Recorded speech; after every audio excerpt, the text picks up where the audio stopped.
everybody. Welcome to Fresh Out the Box Plays the Expanse by Green Ronin. I am the freshly shaven Game Master, Jahananan. I'm Casualty CDG, but you can call me Gary. I'm a retired child crimes and human trafficking investigator, turned tabletop titan and improv comedian. Tonight, I'll be playing the part of Loki, the hacker aboard the Space Bullet. And I will never get over how great of a title Tabletop Titan is. And my name is Leighton, LT Schlamuels, or Samuels, or Schlang. I've forgotten what my real name was. I am like the nameless one. And I will be playing the role of Reese today. I'm an actor. I am a voice actor. I am a human being. Hi, everybody. My name is Alicia Benissa. I do horror stuff at my Twitter account, Hidden Audio. We're just finishing up recording for season 1. I got to shoot Leighton some sides for season 2. I'm sorry you'll have to deal with me more. Yeah, oh yeah.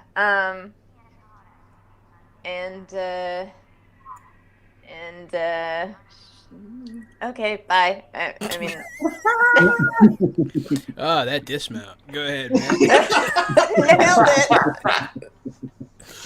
Hey folks, I'm Matt. I'm a theatrical lighting and scenic designer in Houston, Texas. But tonight, I am playing Agent of Chaos, Sean Green, the Green Machine. Oh yeah, I play Cal. She's a navigator, and she has a really bad British accent that occasionally morphs into an Australian accent because I'm from Boston and don't know what I'm doing. I'm from Boston now, don't you know? Oh, God. And then there's Jahan, who does accents. That was my Jamaican Boston accent. Oh. Is that what that was? Yeah, that I'm was promoting Boston Market's new Jamaican jerk chicken. Really Come on down to Boston Market now. I thought that was Midwestern. The don't you know? Midwestern, North, Middle, I don't care, man. Midwestern, Jamaican, whatever. You know. Jamaica's right next to the Midwest anyways. Jamaica's the Midwest of the Caribbean, so... You know. I've been saying it for years. So sorry to all people involved in the discussion just now. Sorry to Jamaica, Boston, the Midwest, and just the viewers in general. But yeah. So, yeah, all humanity. Let's get Hey, that right everybody, under there. Hello. Oh, tell them how you've mastered Kermit the Frog. Oh, yeah. I've mastered it. Yeah, bye, boys. I sound just like I'm going to keep that one under my hat for now. But yeah, so last time on The Expanse, y'all got down and dirty in some space combat. It was fun. We kind of had like a bit of a dry run on the more advanced parts of the space combat, the turns, the command phase, all that good stuff. We kind of talked about that, tried to get used to it a little bit. You guys did your best to stop the escape of this stolen armada from Marcos Inaros. Unable to do so, which is unsurprising. One ship against the whole system, it seemed. But you did stop some, and you were commended for that. Afterwards, Fred Johnson finally made good on what he owes you and upgraded your ship with a advanced med bay and some smuggling space. That last one was probably more for him than anything, so that he can hire you on some sneaky jobs, maybe. After one of you ruined Fred Johnson's birthday, I don't remember which one it was. It was me. It was Calliope. I remember when we were at the Greek restaurant and we overheard those two people being like, "He won't know what's coming." Well, it turns out it was a surprise birthday party, and I shot the cake. Yeah, it was pretty good.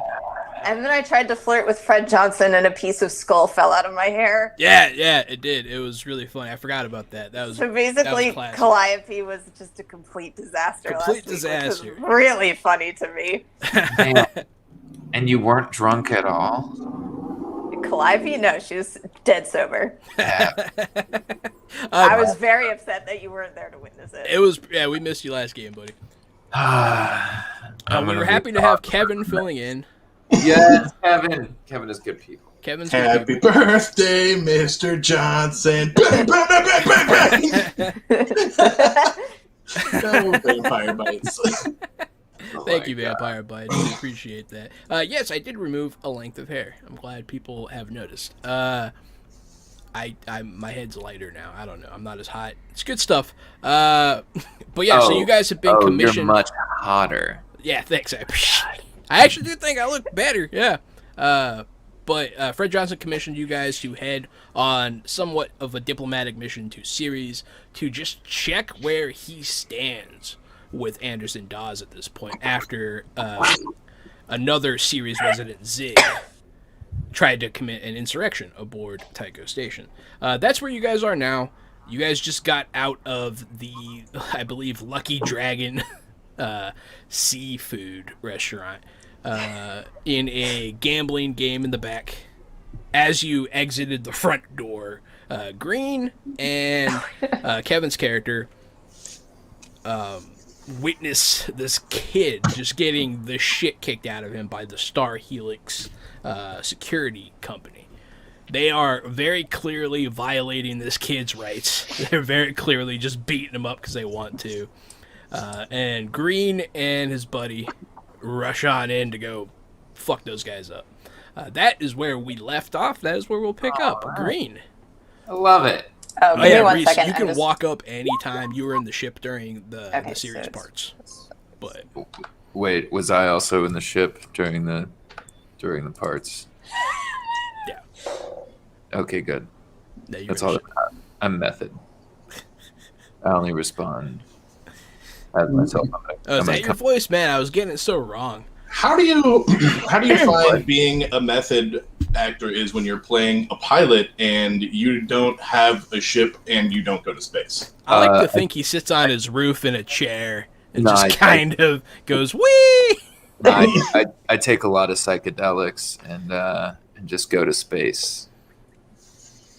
You know, that's what most method actors do, is what I hear. So it sounds like you're doing it right. To be fair, we're all in space, so it's good.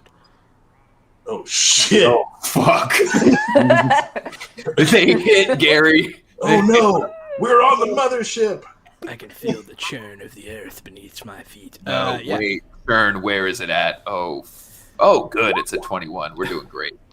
Oh, Green, light weapon. Ooh, you're gonna go stab somebody, huh? I'm my going God. to stab somebody. We just gotta commit Wasn't murder expecting early that, today. but hey, I'm fine with that. Green, you And did Green receive just a got boon.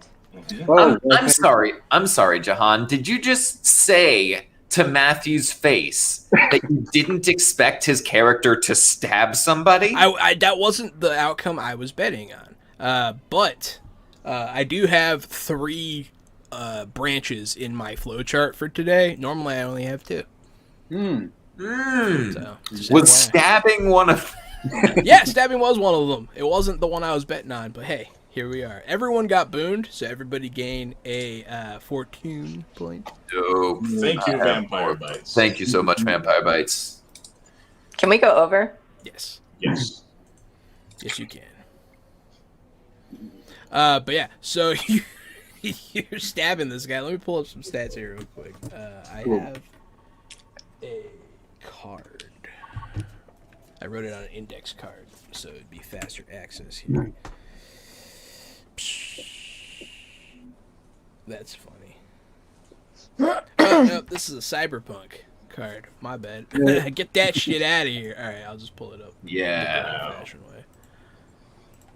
So I would like to say I have upgraded my overwhelm style, and whenever I successfully make an attack, a close range weapons attack, I get to add my focus bonus to the damage.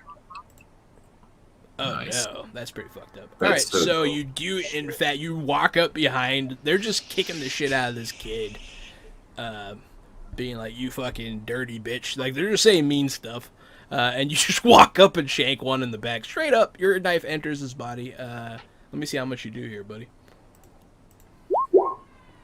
10 plus 2. Yep. Are you trying to kill him? No, I'm not trying to kill him. I would Okay. like to say that. So- I don't want to kill him. I am because you so would. glad you asked that question when you did, because that was almost not a thing. Yeah, I mean, I had a feeling, like, I'm not going to try and make you do something you didn't intend to do. That's kind of fucked up for a DM to do.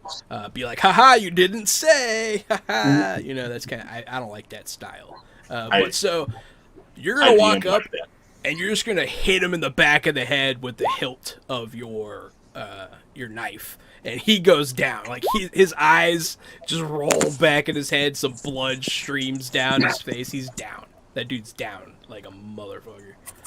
One hit. That was pretty brutal. Dope. Cool. What does the other guy do? Yeah, because he's not wearing, like, armor or anything. The other guy's like, oh, shit. And he gets up. He pulls out his taser. Mm. And he looks around. He sees your friend, though, because Kevin's character's still with you. He's going to make an exit in a bit, but since you guys are both from here. But yes, he looks at both of you. He looks at the knife you're holding, and just the fact that you're both intimidating ass goons. And the rest of your party's behind you. He's gonna be like, oh fuck, and he's gonna try and pick up his friend to leave. If you don't stop him, he'll just go away. Oh yeah, no, he can drag his friend away. Okay. Take your feet and shin. Good. So that is more the path I was expecting here. When I said I didn't expect you to murder somebody. I didn't expect you to just straight up murder a cop. So yeah. To be fair, he is private security. He is. Right. But for all intents and Rent a cop. purposes, he represents the United Nations. So like he's a police officer. More or less privatized, but that's just the future. Unfortunately for everyone that they police. So this guy picks up his friends, like, let's get out of here. Like, they like run off. You see some people like chuckling. They're like, haha. And then you see OPA guys showing up out of the woodwork. They were always there, but now they're kind of grouping up. One of them will step forward. We'll say you recognize him too, because you're from here. We'll say his name's let's call him Oren. Oren. Hey there, green boy. Long time no see. Yeah, how's it going, Oren? It's going good. It's going good. We don't really need people stirring up trouble like you usually do, Green, around here. Things are already pretty tense. I elbow Calliope. See, this is how he always does. Even his own people say he stirs up too much shit. Even the OPA says that Green stirs up too much trouble. That is correct. But he is with several other people. Mm. You might recognize them as well, but I'm not going to bother naming everybody. He's tall and a little built for a belter. He's got some mass. Definitely the fighter type. So, Green, we hear that you be running with that Fred Johnson, huh? Yeah, more or less. Yeah. Yeah, for a not belter, he sure is belter. That's what I'm saying, man. It's an opinion not shared by all belters. Some of them don't like him at all because he's an earther. As we could see from the freaking insurrection. Yeah. Yeah. Yeah. That was kind of a dead giveaway. That some people don't like him. Yeah, some people don't like him, some people do. But yeah. So what you doing here on series? I didn't think we'd see you around here for a long time. I was actually hoping to get a hold of I forget his name. The Anderson Dawes. Anderson Dawes. Yeah, I'd like to have a conversation with him. Really now? Yeah. Well, I guess we could help you out with that. Well, Why does that sound vaguely threatening? We'll let him know that you're working, yeah? Yeah, you tell him I'm looking for him. That also sounds vaguely threatening. Every single thing you've ever heard a belter say sounds vaguely threatening. But yeah, he'll pat you on the back. Be like, be seeing you. Which also sounds vaguely threatening. Yeah. but they'll walk on off. You'll see them pick up the kid. He'll thank you. Nice. I actually did give the kid a name. His name. He's a lanky, tall kid, darker skin. His name is Trellis. What an unfortunate name. It is an unfortunate name. That's just a bad name. I'm sorry. Yeah, how dare you, John? Give a character just such a garbage name.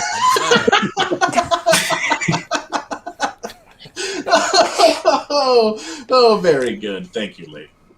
The kid looks at you guys and can tell that you hate his name, and he gets you guys are giving him a complex.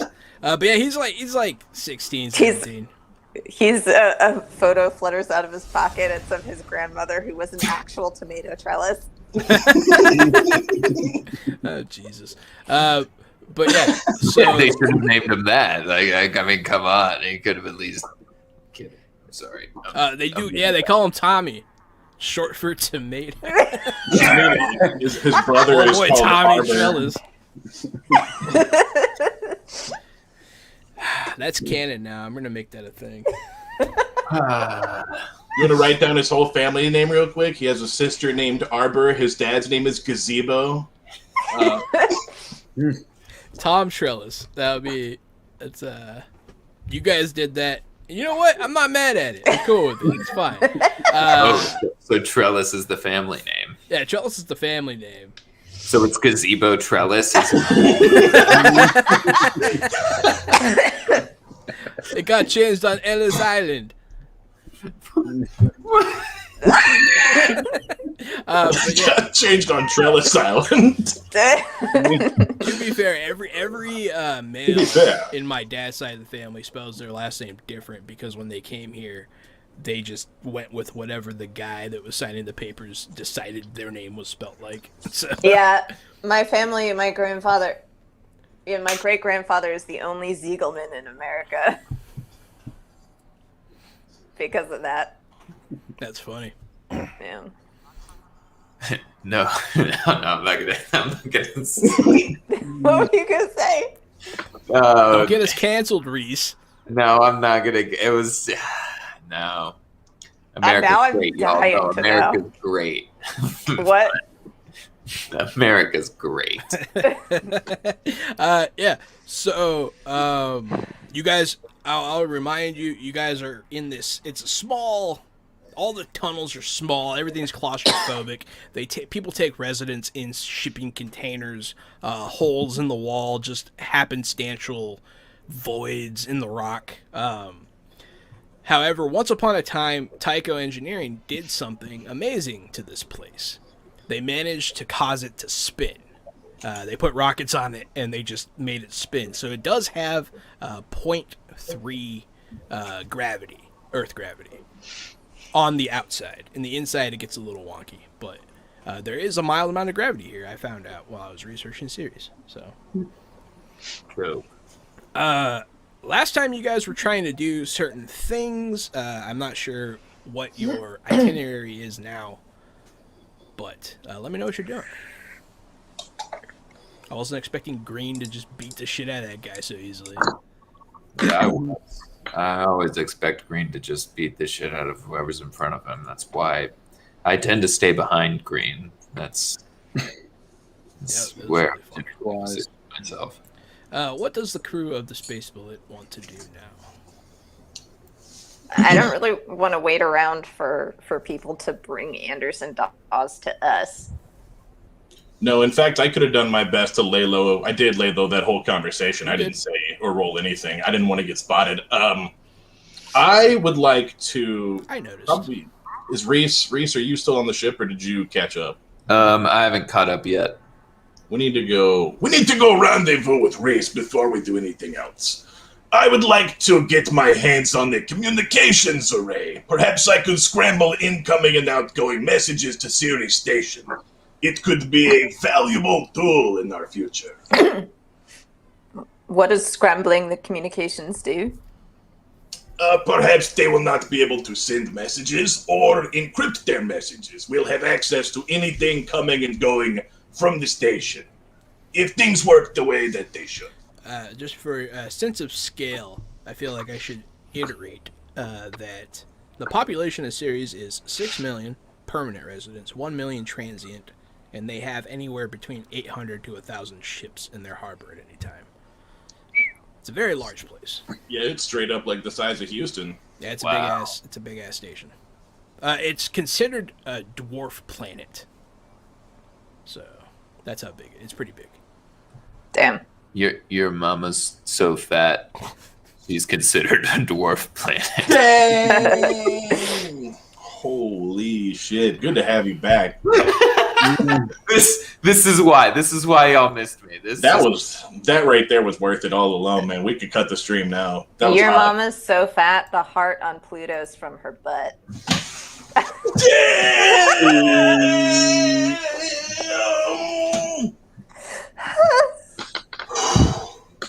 Y'all are on fire today. Y'all are crazy. Y'all are killing me. We should move the story forward. Anyway, so Jahan, is there a radar? Is there a relay station, an antenna station, something that I could go and upload the Loki virus to gain access to? There definitely is. Yeah, that's what I would like to focus my time at Sirius Station doing. Okay. I mean, you have to find it first. You're not sure where it is. It's not something that's like advertised. Perhaps I'll have a conversation. How would you like to go about finding this place? I'll go ask the security guards, and I'll intrigue away. Did we rendezvous with Reese? Hi. I'm here now. I suppose Okay. so. I suppose so. You guys met up at a previously disclosed place. And back. Yeah. Hey, there's Reese. Hey, look, it's Reese. Everybody, yay! Hey, Reese. Hey, my comrade, my friend. Oh, hey Loki. I don't know if you've. Okay, that's cool. Yeah, we're there. We're there. We're comrades. We're friends. Yeah, so you can find some Star. I mean, the Star Helix has an office as well. It's in the upper parts of Ceres Station, where like the richer people live. But you just let me know what you're doing. So we're outside of Star Helix? You can be if you want to go there. Oh God, I need a distinct location, guys. My brain is in the void. Yeah, that's fine. We could be at a safe location. We can still be at a cafe. We could be out in front of a cafe somewhere. We don't have to teleport to Star Helix yet. Yeah, you guys are still in the bowels where you guys met Reese. But yeah, so what are you doing? All right, Loki, I couldn't agree more that you getting your hands-on communication is always a good first step to any plan. What's next, though? I believe Green has business here. He's meeting with someone. Yeah, I'd like to kind of put a rush on getting to that guy. Which But I can do it by myself if I need to. Anderson? Yeah. Oh, yeah. You guys can go try and find him if you want to. Yeah, Green, do you need... I'm not much of a talker, but if you need someone there with you, I can... every time I tag along with you, something happens, but hell, why not? Yeah, I mean, if you want to come, you can come. I don't want to. How do you gentlemen intend on finding this man? I think it's going to be easier if he finds us. Oh my God, what are you gonna do? Yeah, we'll see. No. I do have an idea, Green, if I may. Perhaps if you can gain access to the local security office, we can run through the cameras and see if his face recognition comes up on anything. Maybe Man. we can find where he's laying low. Loki, I never would have guessed that you'd want to end up in a security office. Ha ha, Reese. What's your plan? To go knocking door to door till you find him? No, my plan is to go to that security office with make sure you don't die. I have a feeling that if I go to the security office, I'm going to get arrested. I also have that feeling. I have a pretty good feeling that would happen too. Loki, do you need to get to a security office?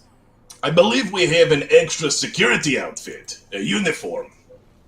Oh yeah, that you stole. Well, I'm not very. What is it? Charismatic. Yeah, Hold Green on. stole like a jacket, right? Yeah, I did. Yeah, I forgot about that. It's like a jacket and a badge, jacket and a lanyard. I'm not very communication-y, so can Cal fit in it? I mean, it'll probably swamp me Yeah. I mean, because it's. these are all semantics. It could be whatever side you guys need. It can fit. It might be a little Okay. baggy, but that's okay. Okay, I put it on. It smells like Belter. No offense, Green. How could there possibly be no offense? What does a filter smell like? That juice that landed on my head. The shrimp juice. No, not the strip juice. You weren't here. Some. I said I love it here, and then some mysterious juice landed on my head from the station. Yeah, like I bet that was also shrimp juice. a handful of probably also station goo. It's made out of And people. Cal has had a rough. Has had a rough couple of. Cal is still twitchy, just to let everybody know. Oh god. Uh, Well, but yeah, so what are you guys doing? So I think Calliope is going in, and while you're there, maybe I can talk you through how to install it. Or All right. you can go in and knock everybody out, and I'll come in and do it. Does my lanyard have an identity card? And am I going in as like Bob Hoskins or something? Yes and yes. exactly, Bob Hoskins. Bit of a problem. I'm not a man. Fuck, you're not. Does Bob Hoskins look like any of us? Probably looks That's most a question. like That's a Loki. question. I guess if you wanted, you could give me a deception check, and like I can have that be like the picking the right face. See how that goes. Yeah, it looks just like one of you. I don't care which one. You guys can decide. It So- can even look like Calliope. So can I Soft features. can I kind of change the narrative a little bit to why it looks like Calliope? Yeah, sure. It should just be a simple login access, change the files to allow a new officer. So we'll get your picture, put it over that picture, and I'll change the badge access number to scan in your picture instead. Okay. It takes me like an hour and a half to get it all set up and running, but now it's not Bob So Hoskins. you now forge it's, your credentials essentially. exactly. Is it my name on it? It's whatever you want it to be. I'm gonna be a shit and put my cousin's name on it. Good. Yeah, My fuck cousin. your cousin. My cousin, a captain in the Earth military. That's a funny red flag to have pop up. Oh god. That's It'll funny. be the same name but different background. I mean, that's fine. Yeah, it's just funny. But yeah, so you have the credentials. I can't argue with that roll. That's a good roll. All right. Yeah. So Loki, you're conducting this remotely with Cal going in and doing the thing. I believe that's the plan, yes. Cool. I'm gonna tail Cal just to make sure she doesn't get any trouble, but I'm gonna stay far enough back to where like I don't cause any suspicion. So the plan is to get in the security office, gain access to the servers or cameras. Once we have that, I can do a remote takeover and be able, hopefully, to run camera facial recognition for Green's friend and be able to narrow down his location. Man, I love having a hacker on the team. Is the jacket big enough to hide my amazing hammer? Yeah, probably. Okay, cool. It's a little baggy. Okay, good. But you know, people like wearing baggy clothes around here because it gets cold. Yeah. All right, Cal's ready. So yeah, what? So you guys are gonna go up to where Star Helix is and break in, right? I think we're just walking in through the front door, right? I think just Calliope is, right? Yeah, Mhm. just What just are the me. other three of you doing? Where are you physically? In case things go sideways. I'm definitely close enough to communicate with her by ear, so I'm probably out front at the closest establishment. Whether it's a clothes store or whatever it may be, I'm walking around looking like I'm not up to no good. And I'm about 50 feet behind Cal, or like 100 feet behind Cal, just keeping an eye on things, making sure she's safe. Loitering. Are you gonna try and go in with her?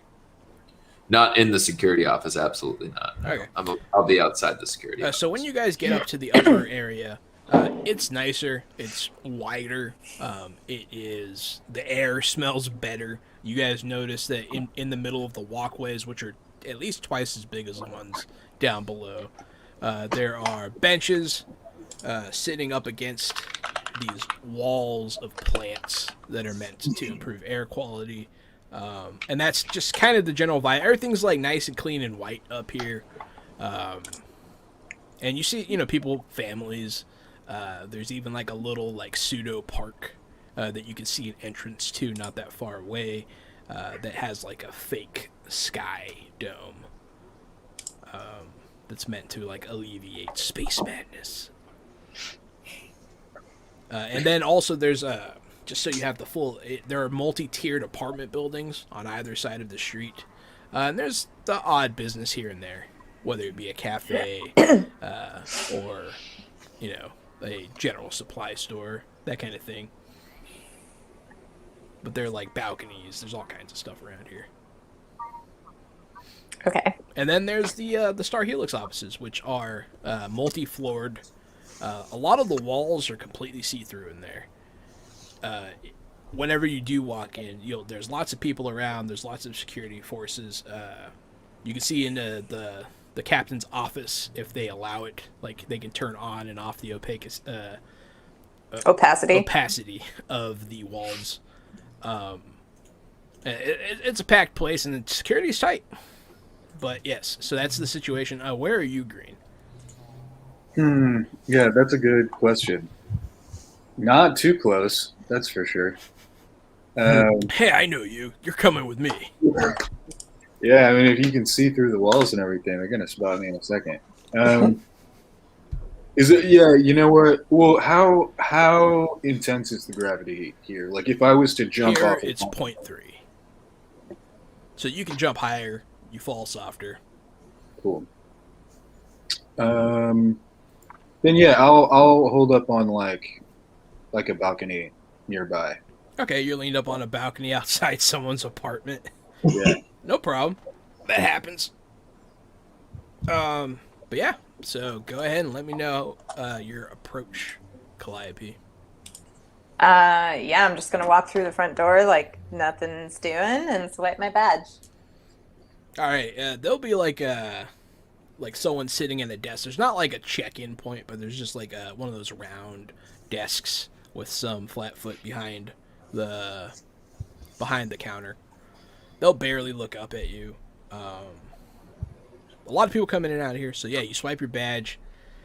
It does work, so that's a sigh of relief for you. You see your face pop up on the screen, and yeah, you have access. But like, have a good day, whatever your name is. Thank you. You too. And I guess I'd sort of just walk purposefully towards nowhere because I have no idea where the security office is. Yes, the security office is on the top floor. So down here is like the bullpen. You see like cubicles, and in the back you can kind of see like holding cells that they have back there. You see what you assume is someone important's office right in front of you. The door's open and the walls are see-through currently. And there are like detectives sitting around, people in plain clothing wearing badges, like feet up. Some of them are going through files. And then you see like more uniformed people wearing the bulletproof vests. You see some people come in with a perp. Some OPA guy screaming about how you can't do this. You can't treat people like this. So it's not Green. Green hasn't been Exactly. arrested. Okay. I guess I'll just wander until I find the security office, Yeah, which I know leaves me like a lot of room for error, but like if there's no map, then I mean, you could it is upstairs, so you'd have to go up there. So go ahead and give me a. navigation. Yeah, you can navigate. Okay, so you 14. figure out just by sheer process of elimination and like the size required that it's probably up the stairs, and then you see a sign Okay. that just straight up says like IT and communication. All right, I make my way over there. Going up the stairs, someone is going to stop you. A man's going to walk up to you in uniform, be like, "Hey there, Hello. hey, how's it going?" It's good. It's going. How are you? Good. Did you hear about the new hours? No. Yeah, they're going to be cutting our hours, but like, you know, we still have to show up for them. Like, I don't really understand. How does that work? That sounds like extortionism. Yeah. Do we have a union? He's gonna look at you, union. Because like you're Yeah. so you're supposed to work here too. But yeah, he's gonna cock it. Give me a like a bullshit check. Give me a communication, deception, one of those. Not a persuasion, right? I mean, you could try and persuade him that you're not sneaking in. That a union would be a great idea. Yeah, that's pretty good actually. So, be like, union, yeah, you know we can't unionize, but man, I wish. Don't let the higher ups hear you talk like that; they'll space you. Damn Jeff Bezos. He'll agree.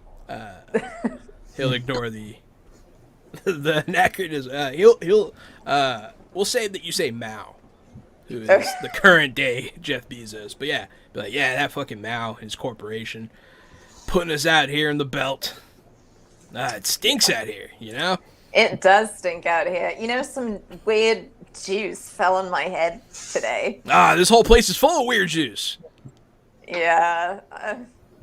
Makes me miss home. Oh yeah, home. He's gonna start hatting you up since you're engaging, like politely. Yeah, where's home? Yeah. I'm from the inner planets too. They stuck me out here. Yeah, I'm from Earth. I'm from Mars. Oh. Well, I have a friend who's from Mars and a bit. We'll call him interesting.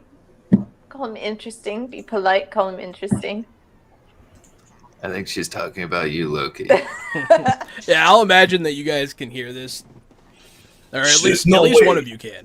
First of all, I don't think she considers us friends. Second of all, I'm so much more than interesting. Exorbitant, even. Weird juice vampire bites. Weird juice. I thought these ships were full of weird Mormons, not weird Jews. Yeah, I was actually kind of worried that it sounded like I said Jews. Puppy. Odd Puppy. sauce, if you will. There you go. A weird Jew fell on my head today. Ow, my back.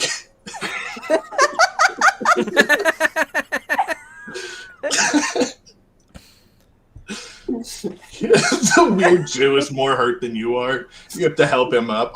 We have to raise him and get him back to release him to nature. Put him on a bed and feed him. It's a whole thing. Since when did our stereotype become squirrels? Like, when's this? This is so much better than any Jewish stereotype. I don't fully understand it, though. Let me chew up little food and I'll spit it into your mouth. I'll baby bird it to you and get you all better.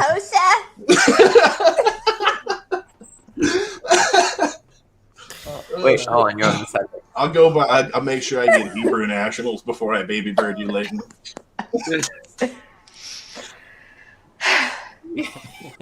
We are the only podcast / live stream brought to you by Hebrew Nationals. Oh my god, the only one. The only one.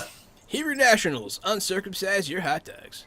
God, I could go for a Hebrew Nat right now, honestly. Thank you for the aside, Vampire Bites. You did this. You did this, I yes. could go for a Hebrew right now.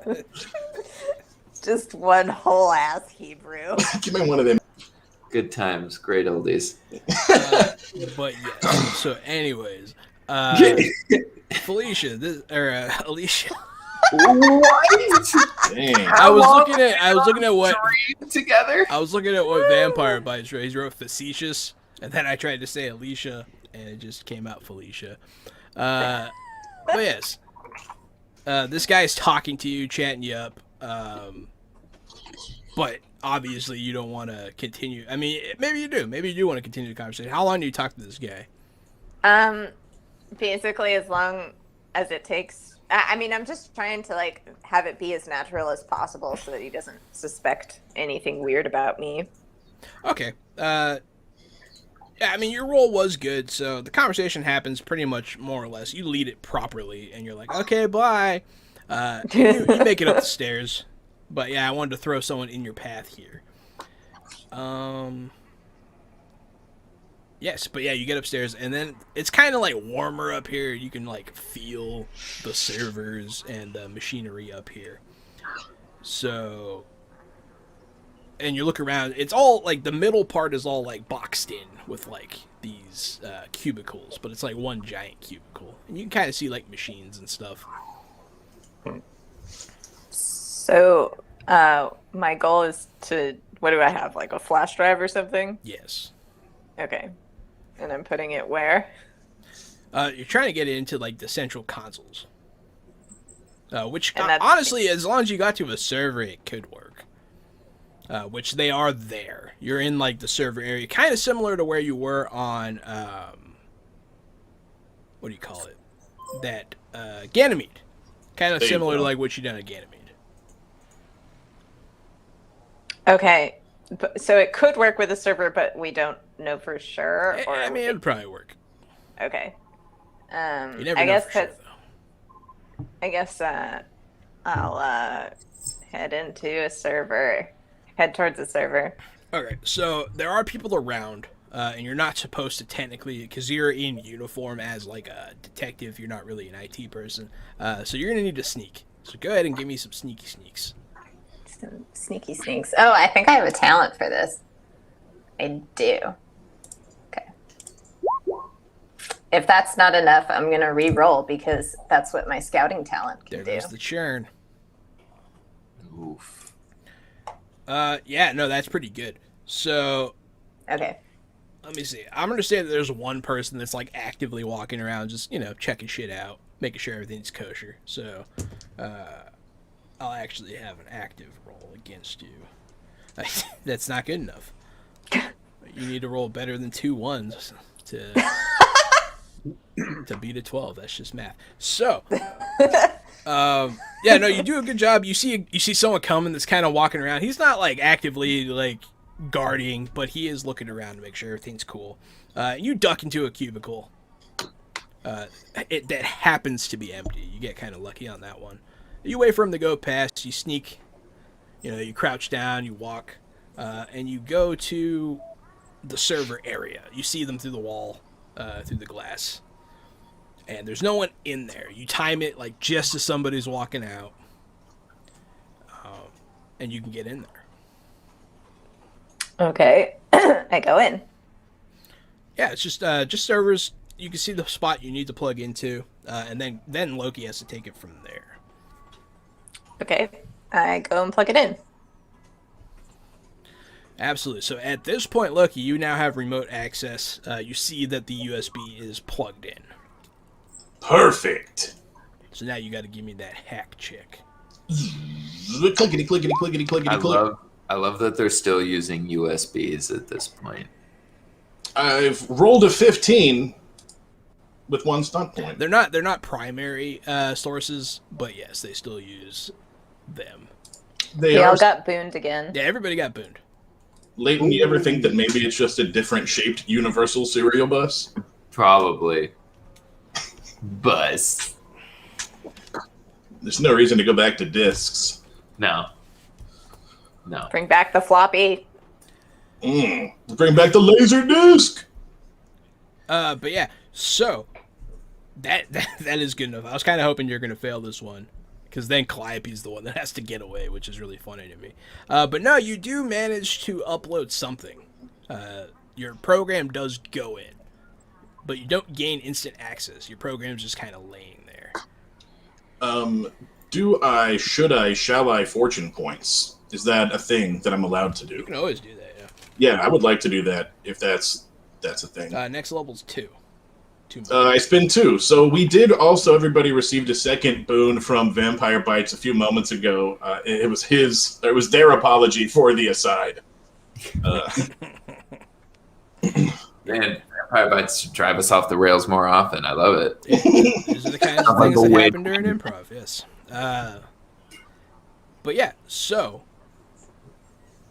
you bump it up to the next level of difficulty, which is good. It does. You do enter it, and with your background, what's it called, Fringer, it is hard to find, especially with a roll like that. I should probably make a note that you got a 17. You got 1 stunt point, which you can use for intrigue. I was thinking about that. I might use it to get rid of one of our churn points. Yeah, let me know what you're gonna do with it.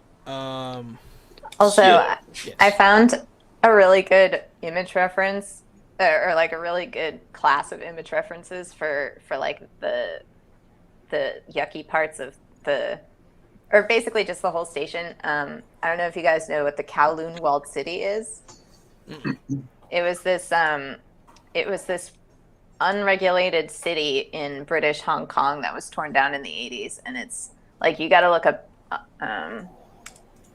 Sounds cool. I haven't heard of this. Yeah, I'll type it here and in the chat on Twitch. I would like to use the Good Instincts stunt. What's that? It lets me make a perception check if you allow it, of course. It's an infiltration stunt. It is the second one at the top. Make a perception check test as an appropriate focus. The GM's choice, the same T in as the test you just made, to learn a likely immediate consequence that your action performed. So I would like to use that Good Instincts to make a perception check. To see if what you just did caused anything to happen. To see if I can find the guy we're looking for. To see if it worked and I can do the thing and I have good instincts for it. Is this an infiltration stunt? It is an infiltration stunt. Good instincts. Make a perception check. I mean, make the perception check if you want to. Okay. So you're not necessarily going to find who you're looking for. What you're going to find out is, what it says is that you're going to find out something that could have come from what you just did. Okay. Like, maybe, like, oh, wow, all of a sudden security's running around. That's fortuitous. Or, you know, maybe, yeah, you're going to know something like that. All right. I rolled a 14. 14's not bad. That hits the challenging level, which means you might be able to notice something. While you're in their system, you notice that there's, like, a weird information channel that's leading to, like, a private server somewhere, which is something like what you would set up if you were trying to, you know, find out stuff. It's kind of siphoning information as it comes. You're not in that system. You can't access it, but you can tell it's operating off of keywords and it's looking for specific things. Calliope, can you still hear me? Yes. Before you leave, there's another cable in there that goes somewhere else. It's not a physical cable.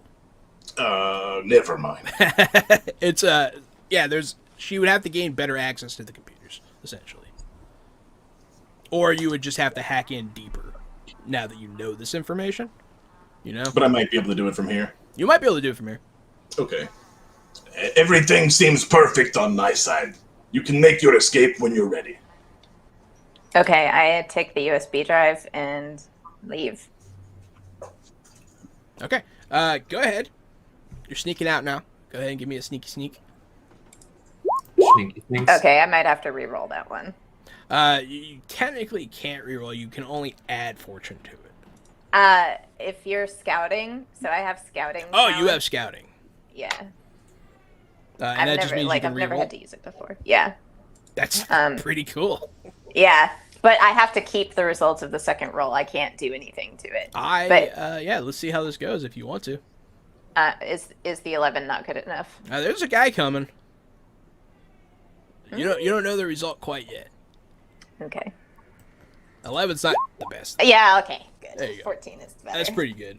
So yeah, you see the guy. You like stick your head up from one of the cubicles that you dart into, and he looks like right at you as your head ducks down. You're like, oh shit, did he see me? And with that new roll, he did not see you. Cool. Scouting. Yeah, scouting's good. That's cool, and I didn't know that you supplemented your stealth with that. That's pretty dope.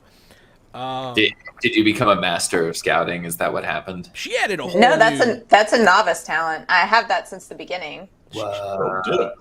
That's a good one. It's a good one. Yeah, like getting to re like anytime you get to re-roll It's very something, strong. so powerful. Yes, RPG. Green, someone walks out of the apartment in front of you. And they lock their door and they look up, like kind of startled that you're there. Like, can I help you? Oh, isn't this Frank's place? Yeah, I'm Frank. Oh, well, you don't look like Frank. It's a common name. Common name. Oh, well, I guess I got the wrong Frank's place. My bad, dude. Cool if I just hang out, though? Yeah. Give me a perception check. And then he stabs him. Yeah. Okay, yeah, you can notice he didn't really lock the door, and his hands have blood on them. But yeah, he's like, you can just hang out here. Yeah, it's... Okay, I'm gonna be like, okay, Frank, I have a question for you, man. Yeah. Why are you covered in blood, dude? What? This is, I was painting my house. Listen, man, believe me, I know what blood looks like. And That dude bolts, dude. He bolts. Wait, where is Green outside of? He's outside of a random apartment. I decided to make it more interesting. Yeah. Oh boy, did you! I have a Green. Is your mic live at this time? Can we hear this going on? Oh, Now that Calliope's done, she's on her way out, and it's like, Green, what in the fuck? I'm gonna say into my mic, I'm gonna pursue. But because all we don't really hear the other side of the conversation. All of a sudden, we just hear Green be like, "Why do you have blood on your hand?" We're like, "No." And then we hear, believe me, I know what blood looks like. So I immediately leave my post of watching. Cal seems like she's in the clear. I'm gonna run in the direction of wherever Green is. Fuck. Yeah. So this guy hops over this railing and starts taking off. Green, are you gonna do the same? Yeah, I'm Yeah, gonna. so you hop down. You guys in the low gravity. It's no problem at all. You guys start this chase scene. Calliope, you hear all this going on. You're like, oh, fuck. And you no longer have backup. But you safely get to the stairs. And you start walking on down. That same guy, we'll call him David. He's like, oh, hey, it's you again. Hey. How's it going? He's gonna talk to you. It's going. It's going good. He's going to start being forward. Oh. He's gonna start like Okay, hitting on so- you. I feel like this is a funny downside to having the attractive perk when you're trying to commit espionage. It definitely Is that guy's hit on you. is. Yes. Yeah. So. Gary has that problem all the time. When he worked for the State Department, everyone just found him too attractive. Too attractive. So what exactly is it? Like really bad flirting, or is it like? Let's find out. Okay. Yeah, it's not the best. Okay. I'm so sorry. I actually have a boyfriend. Yeah. Well, you know. I'm of so course you flattered. do. Oh man, I was just just trying to be. I didn't know how new you are. I haven't seen you around. Just trying to be a nice guy. I'm so flattered. I actually have to go though. Oh yeah. Duh. You got places to be. Absolutely. Okay. As you get past him, finally, this woman steps out of that office that was previously empty. Like, she opens the door. I guess she had gone in there at some point. All right, everybody, circle up. Come on, everybody. That means you, Wachowski. Get your ass over here. All right, I'm gonna make a perception check to see if, in the commotion of her calling for this impromptu meeting, that I can slip out. Yeah, absolutely. Okay? Yeah, go ahead. I mean, so you can roll. Nope. So It's With the doubles churn. with the churn. That may be one of the worst rolls. Mhm. that might be one of the worst possible rolls. So yeah, you're looking around and you're like, ah, shit, like everybody's sitting down and no one's moving. You're like, oh, fuck. Yeah. So I'm just gonna stand at the back of the.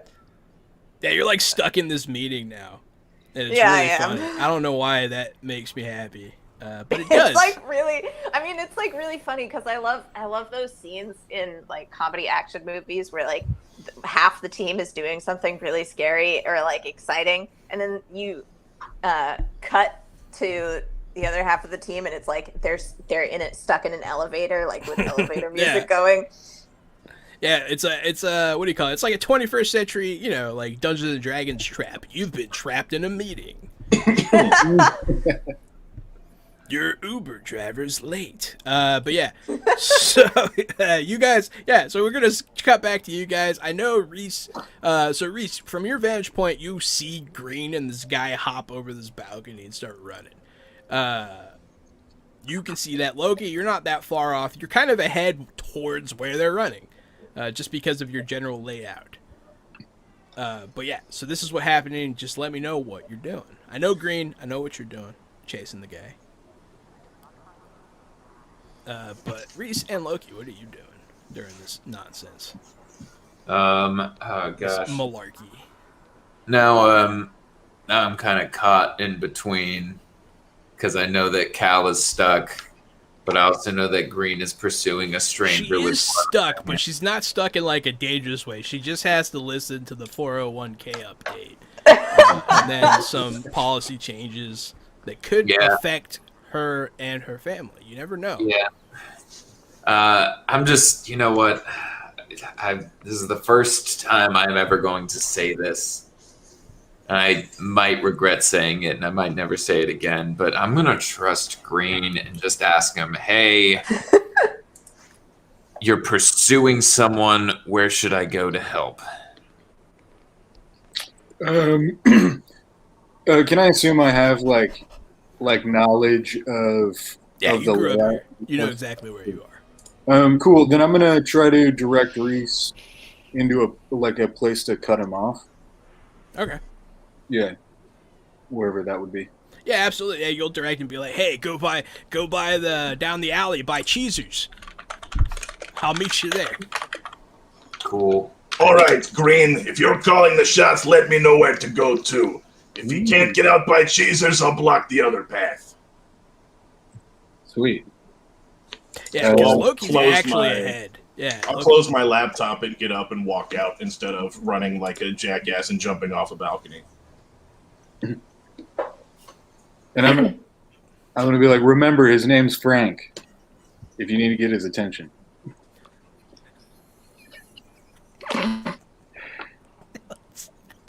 but yeah, so go ahead. And someone give in the meeting just sees Cal make this gesture. me... It was right at and whoever has the most collars will earn a pizza party for them and up to 4. Then you're just like, what? Pizza party? But yeah, so Green, you give me an athletics check to because he's like jumping over benches. He like knocks over a child, and then when the the parent tries to help the child up, it creates an obstacle for you. So give me like an athletics check to see how you navigate this. See how athletic you are. I do not have any athletics. You do like a might, or I guess I would allow dexterity. I don't mind. I don't understand why those aren't interchangeable usually. Would free fall count in this scenario of lesser gravity? If you want to like jump like Superman, yeah, you could. Yeah, I want I to would do allow it because the gravity is very light. Yeah, just think like parkour, but where I float. Maybe like Crouching Tiger, Hidden Dragon. Yeah, it is kind of like Crouching Tiger, Hidden Dragon. Because you weigh like 20 pounds in this gravity. Yeah, So you jump over these people. You don't quite stick the landing. And so this guy, when you look up, he's like gone. But then you like see his like shirt like fly around the alleyway. You see just like his sleeve. You see the ass end, but he does escape a bit. He gets further away. Loki, he's running right towards you. You're at the end of this alley. Whether or not you're like standing in front of it or you're like hiding, it's up to you. I'm gonna be like in, like, tucked away in like a little storefront, and I'm gonna step out, and I'm gonna say to him, "Come with me. That Belter's crazy. He's going to kill you." And I'll try to usher the guy to come with me. I rolled triples, fours. I rolled 16 with 4 stunt points. Yeah, no, that'll do it. He'll run into the alley, and be like, "Oh shit, thanks." Yeah, I'm gonna lead him into a dead end alley, and I'll spend the stunt points to bring the turn down 4. Oh, is it? It's intrigue. That's Does it intrigue. count as intrigue? All right, fine. It's literally intrigue. It is literally an intrigue roll. That's fair. Because I'm lying to the guy, and I got a new thing that if I'm using intrigue and you agree that it's intrigue, that I get a +2 to squeezing information out of people via intrigue. Gotcha. That's funny. But yeah, so you guys are in this alleyway. Green, because of this roll, the chase is over. This guy's in a dead end, and the 3 of you are there. Nice. Frank, why are you covered in blood, man? Man, you know how it is. Sometimes you just need money, and sometimes, it's inside people. Just inside their things. I'm sorry. Money doesn't exist inside human bodies. Money doesn't exist. You can tell this guy is like a crackhead. Like, He has stolen some organs, y'all. Yeah, this guy, a kidney falls out of his pocket. Look, Reese, money inside people. Oh, man. Every now and again, someone picks up what I'm putting down. I appreciate 3 seconds ago. But yeah, he's like, hey, I gotta go unload these. They're gonna help me. They're gonna help me out. Yeah, I think, should we just unload him at the security office that Cal is at and maybe break up her meeting so that she can escape? Great idea. Cool. That's what to do. Let's do that. Nobody come any closer. He's gonna pull out a gun. Because I don't know why he wouldn't have one. They're pretty easy to get. But yeah, he's got a gun. Uh-oh. Yes. Yes. All right, give me that damage. You're pretty quick on the draw. I can't argue it. I can, but I'm not going to. I like it. So 9 plus 2. 9 damage plus 2. 11 damage to the unarmed, or the unarmored organ-stealing junkie. Yeah, that does it. That's about what it took to take out that Star Helix guy. So I applaud. Are you trying to kill him? No, I'm not trying to kill him either. Okay. We'll say you throw your knife end over end, and the hilt slams into the bridge of his nose, and you hear a sickening crunch. Just blood just starts pouring out of his face. He falls down. He drops a jar that had a human heart in it. It beats a couple times in a strange, macabre. I don't know. It's funny. Okay, that's hilarious. And then out of the heart pops a little picture of the Heart's family. Yeah, it's a little, just it's like a locket. It's a heart-shaped locket. my I God. tried. It didn't work. All right. It's not for everybody, man. Let's pick up this guy. Let's pick up these organs and let's bring them over to the security building. Oh boy. Just to be clear, I am not going to personally take. No, you are not. Me. That's fine. Yeah, you're known. And just for the record, everybody watching, Green is easy to pick out of a crowd. He has tattoos everywhere, just like all OPA. They're easy to And he's identify. like 6'7", something like that. 6'8". They are very easy to identify because, like, some of them have the neck tat, some of them have the face tat, but not all of them have both, and they interchange, and it's easy to pick them out of a lineup. But yeah, so you do go to the who's taking them? I'm taking him. Loki coming along. Are you hanging back? I'm going to hang back. I don't really want to get picked up. I'm not surprised that the the OPA and the spy don't want to go. Okay. That's a good idea. I'll take this guy in. Okay. How's the meeting going? February is the Bring Your Spouse brunch. Everybody, if you don't have a spouse, one can be provided to you. But everybody show up. We're having mimosas. And then the chief, she'll stand up. She'll be like, "Thank you, Terry. This is like an AA meeting. Thank you, Terry. That was great. With Yeah. alcohol. Thank you for organizing this. Everyone, give it up for Terry. Terry, thank you so much. Terry. But yeah, during the meeting, they do touch on a couple points that I don't want to do in this meeting format. But they touch on a couple things, such as something that you heard about earlier, missing children. They say they're instructed to not really, because they've been kind of searching the lower sections a little bit for these kids. They've been looking a little. They've been told to ease up, that they're not finding anything, and that they're probably just being taken off ship. So really, they should just watch the docks. But stop going and knocking on doors. No one cares. You know, that kind of thing. A couple of the detectives will argue. A couple of them will be like, "Hey, you know, we gotta. It's kids. Kids are missing.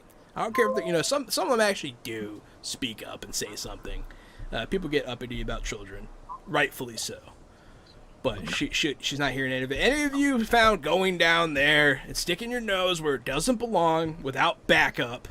We're not losing another one. We just had someone get attacked outside the Lucky Fish, and that was you guys. I know. That was Green. Calliope, you notice one of the guys that was there is like there in eye shot of you, and he definitely saw you with them. Whether or not he'll notice you, who knows. And then Reese walks in. Reese, you walk in the front door with this guy. Yep. Hi. This guy was running away from an apartment building and he was bloody, so I thought I'd stop him. I know it's not my responsibility, but I thought it would be a good Samaritan. Give me a communication lying kind of thing. He's telling the I'm truth. not lying. Like give me a persuasion then. I mean, I don't have either of those things. I'm just seeing how much trouble you get in. Because no one believes that you're an altruist. No one buys that shit. Even if it is the truth, no one believes it. But yeah. So yeah, you just pick this guy up, huh? Look at this Billy badass. Hey, Tommy, check out this guy. Tommy. Tommy's like he comes out of the meeting. You hear some of this. Is that Tommy Tressel? It's not Tommy Tressel. It's a different Tommy. How many Tommies do you have, John? Out of 6 million people, I imagine at least 10. They're all all right? There's Tommy only been and 2. Frank. I have 8 There's only more. 2 names. I have 8 more I can use. All right. I'm gonna rename this session Tommy. Tommy and Frank. But yeah, so this guy will come up. A detective will come up with his badge out and be like, "Oh yeah, what's your name?" My name is Reese. I am a transport. What the fuck is my like? What do I do? You fly a transport ship. I fly a That's transport. Yeah, I fly a transport ship. I just happen to be making a stop here while I'm dropping off some shipment, picking up another shipment, and They asked to see your paperwork. yeah, here you go. You do have it, so like there's I do nothing. have totally. I am not lying. You're not lying. It is on your side. They do want to fuck with you. You can tell they're trying to find a reason to arrest you. Yeah. Which is really fucked up because you really did stop something. But they'll pick this guy up. They'll start searching him. They'll start pulling out like just loose organs. Be like, what the fuck? I know. Like, where'd you see this guy come from? This apartment building. I tell them the apartment building that Green was out in front of. Yeah, so they're gonna, he's gonna call over, hey, Tony! Hey, Tony! Hey, Tony, come over here! Get the fuck over here! Hey, you gotta book this guy. You gotta book this guy. They'll take the druggie that was stealing organs into custody. But then, Tommy's gonna head on over to that apartment building. Be like, hey, you don't leave town, you hear me? Therese? Yeah, Therese. For how long? We may have to. I do have to leave with a shipment. So how long do you want me to stay here? Till I say so. And he's like, he's just being a dick about it. Okay. You don't really know if he has that authority or not. You don't know. It's very unofficial. He just kind of yells at you. And I'm just being deferential so that I don't piss them off. Yeah, absolutely. No, it's a good way to play it. Alicia, during this, you can probably sneak out. Okay, I'm gonna try. 14. Yeah, that's good enough. You hear Reese, and you're like, oh shit, Reese is here, something's up. I'm gonna head on out. And then you see the guy that they got. What's up. She heard she had her comm on. I wasn't expecting you guys to catch him so easy. That was funny. That was a funny tactic, Loki. Oh man, so it's actually based on something I did in real life. Real life story. Before I became a police officer, I was a security guard at an old folks home, and there was a guy who had robbed a neighborhood nearby and jumped the fence and was in the old folks home somewhere. The police had set up a perimeter for like 4 or 5 miles, and they knew he was somewhere in the perimeter. They told us, hey, be on the lookout for this guy. And so I'm walking around doing my patrols, and I see the guy. And I'm like, hey, man, what's up? How can I help you today? And he's like, oh, I'm just here to see my grandma, man, and I need to make a phone call, and she's not here. And I was like, oh, if you need to make a call, you can use my phone. So I give the guy my phone. I talk to him the whole time, keep him there, keep him calm, keep him relaxed, get all the information out of him I can, his name and where he's going and what's up. And then he leaves. And as soon as he leaves, I walk straight outside, flagged over a cop, handed him my phone, and was like, this is who he called, this is where he's going. And there he goes, like southbound. And so I just charisma'd the whole thing and was like, dude, I can't stop him by myself. I'll just learn what I can. So if that's what you do, if you can't catch him, you just talk to him, baby. You can't beat him, join him now. God damn, Gary. Well, no, Jahan, that's not what he did at all. That's kind of what he did. It's a version. Split the stash with me and let's get out of here. No, I got that guy arrested. Did I snitch on that guy? Yeah, probably. I snitched right the fuck on that guy. But that's what you get for stealing shit from old people. That's not cool. You were also literally a security guard, so yeah, it's kind of your job. That's not snitching. That's doing your job. Don't steal shit from people, man. That's messed up. Yeah, agreed. But yeah, so they go. There's a whole investigation done in this office or this apartment building. People are very dead. No one named Frank was anywhere to be found. That was just a fake name that Green used. No one's named Frank. But yes, so. Wow, we went from 2 people being named Frank to no one being No one's named Frank. Yeah, the guy, yeah. It was. They're all named Tommy. They're all named Tommy. Yeah. I have 8 more I can use. So you guys are all outside the Star Security building. With all the information that you got, you guys actually got a pretty good amount. I was hoping you were going to fail, but you didn't. So. All right. I'll need to get back to the ship to break some of these files open. It'll be better to settle down somewhere to look for your man, Green. I think that makes sense. Let's head back to the ship. I also saw a second information line tapped into the precinct here. That means someone else is stealing information. I just don't know who. Yeah, someone else is stealing information. That is probably the most important thing you found out, I think. Actually, I'm also going to. I'm going to take this time, Loki. While you're doing that, I'm going to go see if I can find some random ass cargo that we can use as cover. Ooh, there are rules for that now. We will go over that soon. So, I need a drink. she needs a drink. That makes sense. But you guys just got done doing a lot of stuff. You guys actually accomplished quite a bit. It was good. You guys head back down into the bowels of Sirius Station. The tunnels get tighter. The smell gets a little worse. It doesn't stink per se. It's a bunch of like artificial attempts to make things smell nice, and it just clashes. It's pretty awful. It kind of lingers on the tongue. It has like an antiseptic quality to it. And there's just, you're back to where all the people are. It's terrible. It's all assholes and elbows around here. And you guys turn down an alleyway. Maybe Calliope was like, hey, we could probably circumvent all these crowds to get to the dock this way. A group of men steps out in front of you. A group of men steps up behind you. And you guys are in this alleyway surrounded by a lot of men and women that look like they mean some business here. Hey, Green. I think your friend found us. I think you might be right. I'm so not in the mood. And on that note, we're going to take our 5-minute break. So everybody stay tuned. Keep on watching. Thank you for watching up until this point. And we'll be right back in like 5 to 7 minutes. See you. Fresh out the back. Fresh out the back. Hey everybody, welcome back to Fresh Out the Box Plays The Expanse by Green Ronin. I am the Game Master Johannanon. I'm Casualty CDG, but you can call me Gary, and tonight I'll be playing the part of Loki, the hacker aboard the Space Bullet. I am Leighton Shalamuels, and I'll be playing Reese, the pilot aboard the often reluctant pilot on board the Space Bullet. Well, he's never reluctant to pilot.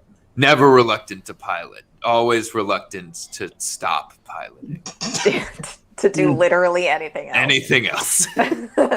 Hi, everybody. I'm Alicia Benisa, horror writer, translator, historian, and dog cuddler. You can find me at Hidden Audio, where I talk about my horror writing podcast that Leighton may or may not be involved with later. God, that face is disturbing, Leighton. That's part of your horror podcast. Yeah, I mean... It's on my face, the thing that you can't see in a podcast. It's going to be the cover of season 2. All you have to do is describe it once. And yeah, I play Cal. She's a navigator. Hey folks, I'm Matt. I am a lighting and scenic designer, but tonight I am playing Sean Green, who is a local troublemaker. Sean Green is not a lighting and scenic designer. No, Sean Green is not. Sean Green is the lighting true and Loki. scene destroyer. Basically, though. Mm-hmm. Yeah, no, really though. Yeah. He'd stealth into it and tear out its heart. Whenever I talk about him, it's like he really is an agent of chaos. If Yeah. you are one brick away from a riot, he'll throw the brick. We've been there. That's what he Yeah, is. yes, literally it happened. Literally what it happened. How close to it, right? About one brick through it. That was fun. That to me is so perfectly that set the tone for Green for the campaign. He is the brick through the window. I have this specific memory of Matt quietly making a really good stealth check, and Leighton saw it, and he noticed it and said something, and we all just started yelling at Matt. That was pretty funny. But yeah, so where we last left off, you guys had just captured a murderer happenstantially. It was just kind of one of those random encounters. You know, organ traffickers, they're everywhere. But yeah, so you guys were trying to get back to your ship. You were cut off by a malicious-looking crew of obvious belters, men and women, flanked on both sides of an alleyway. You guys are pressed in, and there's definitely a lot of them.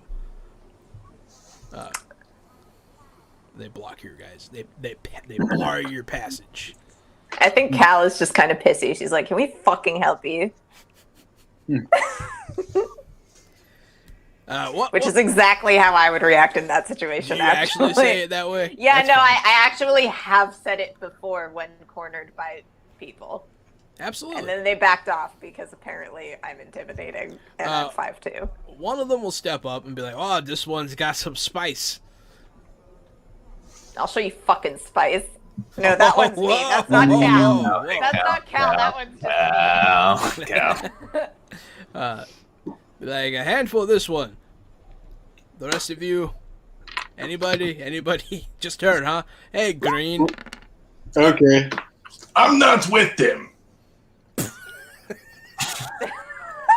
Green, I mean, look, you literally Reese with them. legitimately starts laughing, just like he can't help it.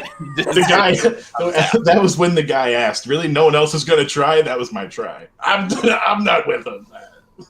Alicia has As you been can see. booned for the fucking spice. It looks like everybody got booned. Oh, no, that was earlier. Okay. Yeah. Yeah, I remember, like, I got in the middle of the night, in the dead of night in the city, like, these two drunk guys were like, "What's up, baby?" And I let this look of absolute disgust cross my face, and I was like, "Not you." And they just, one of them just started busting up laughing to the point that he could not move. And the other one was like, just like being shit on by his friends because I had just owned him so hard without even like meaning to. Good memories. Mm-hmm. That was a real thing that happened, I promise. Oh, I bet. That's fucked up. But yeah, no, the one guy's like, whoa, and then he'll look past you to Green. Loki declares that he's not with you. No one buys it. Reese starts laughing, you said? Like, Yeah, it's like, I couldn't help it. pretty funny. I couldn't help it. It was very funny. And then, hey, Green there. How's it going? Yeah, it's pretty good, man. So is this like a welcoming party, or? are you all going to let us go home or what? About that meeting, huh? Oh, sure, yeah. We could all go for a meeting. You guys down for a meeting? He's going to open a door in the alleyway into, like, this back room. Hey, this guy's not with us, so can he not come to the meeting? I'll meet back up with you later. Sounds good, Loki. Bye. I mean, you're not with us, so bye. Bye, Loki. That so some of them some of the people that bar Loki's path are like chuckling at the absurdity of the clone, especially with the slips that Reese keeps doing. Not helping.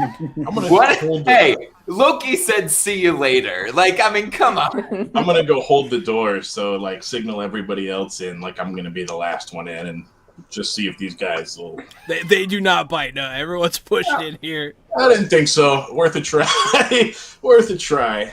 Some of them will be like obviously amused by your antics. If anybody touches Cal, she's just going to be like, "Paws off." Yeah, one of them will like do the hand on your back, the small of your back, obvious like subtle sexual harassment. I elbow him in the ribs. Ooh. He'll be like, "Sorry, jeez." Yeah, that's what I fucking thought. You hear like a crack as you break his fragile bones. Oh. He drops a bunch of pictures of his family. No, I'm just Vin Diesel. You should treat your family better. but yeah, so you everyone backs off of you. You're just a firecracker. They're all like, "Fuck that!" Like, I'm not getting it. But you guys are led into this back room. It's there's a man standing at a counter doing some work. He's helping someone repair like an old machine. All right, Cal is angry but also distracted by the machine because she wants to touch it. Yeah, it looks like some kind of like meat slicer. He's trying to help someone fix it. But the man, Green, to be Anderson Dawes. He is he's not that tall. for a belter. He's about average height. I'd say about five. We'll call him 5'8", which is kind of short for a belter. Oh my god, I'm taller than him. He has kind of a bigger head, round, with like a little goatee of kind of reddish brown hair. He's an older man, probably in his mid-40s. And he is helping some other guy, some random dude, fix this meat slicer. Ah, Green Boy. How's it going, Green Boy? Oh, you know me. I can't complain. I hear you're looking for me. Yes, I am. I have been looking for you. And I can't remember why or what we need to do. Fred Johnson sent you guys to check in to make sure that Anderson Dawes isn't secretly trying to go to war with him. Didn't he also say not to say that? Like, I mean, to be more subtle than that, yes. Yeah. To like kind of just you're checking in after the things that Zig, the belter, did. But we're not supposed to say like, "Yo, You can say Johnson." that part. You can say like you can check in about what Zig was doing and try to see if Anderson had anything to do with it. But basically, we're not supposed to say Johnson sent us. I mean, it's okay if he knows that you're working for him. Oh, okay. It's just, don't be like, hey, Johnson's really scared right now. Yeah, no. He's expecting some tact. He holds you guys in high regard. So, but yeah, Green Boy, I hear you're looking for me. How can I be of assistance to a fellow Beltwalla? Well, we ran into some trouble with Zig not too long ago. You hear anything about that? He'll kind of, not in a startling manner, but he'll slam down a tool. Be like, Zig, that fucker. Yes, I always have trouble with Zig. Zig always wants control of series. Zig always fighting me. And you are disinclined to give it to him, I gather. Disinclined. I do not feel it would be in the best interest of the belt. Sir? Was that? He said he makes a noise. He makes the noise "saw," which means in Creole. But I mean, did you meet the man? Yeah. Does he seem like the kind of man that is good for the people? Well, it's hard to tell when my entire interaction with him consists of him trying to kill me. I think maybe that would make it easy to tell. Well, I am a thief, so... What is your perception for, Loki? I'm looking to see if there's a terminal access point for me to upload the Loki virus while we're here. Usually getting it into an enemy safe house is like a one-and-done thing. We probably won't be invited back. So as you're looking around, with this perception check, you notice that this is not a safe house.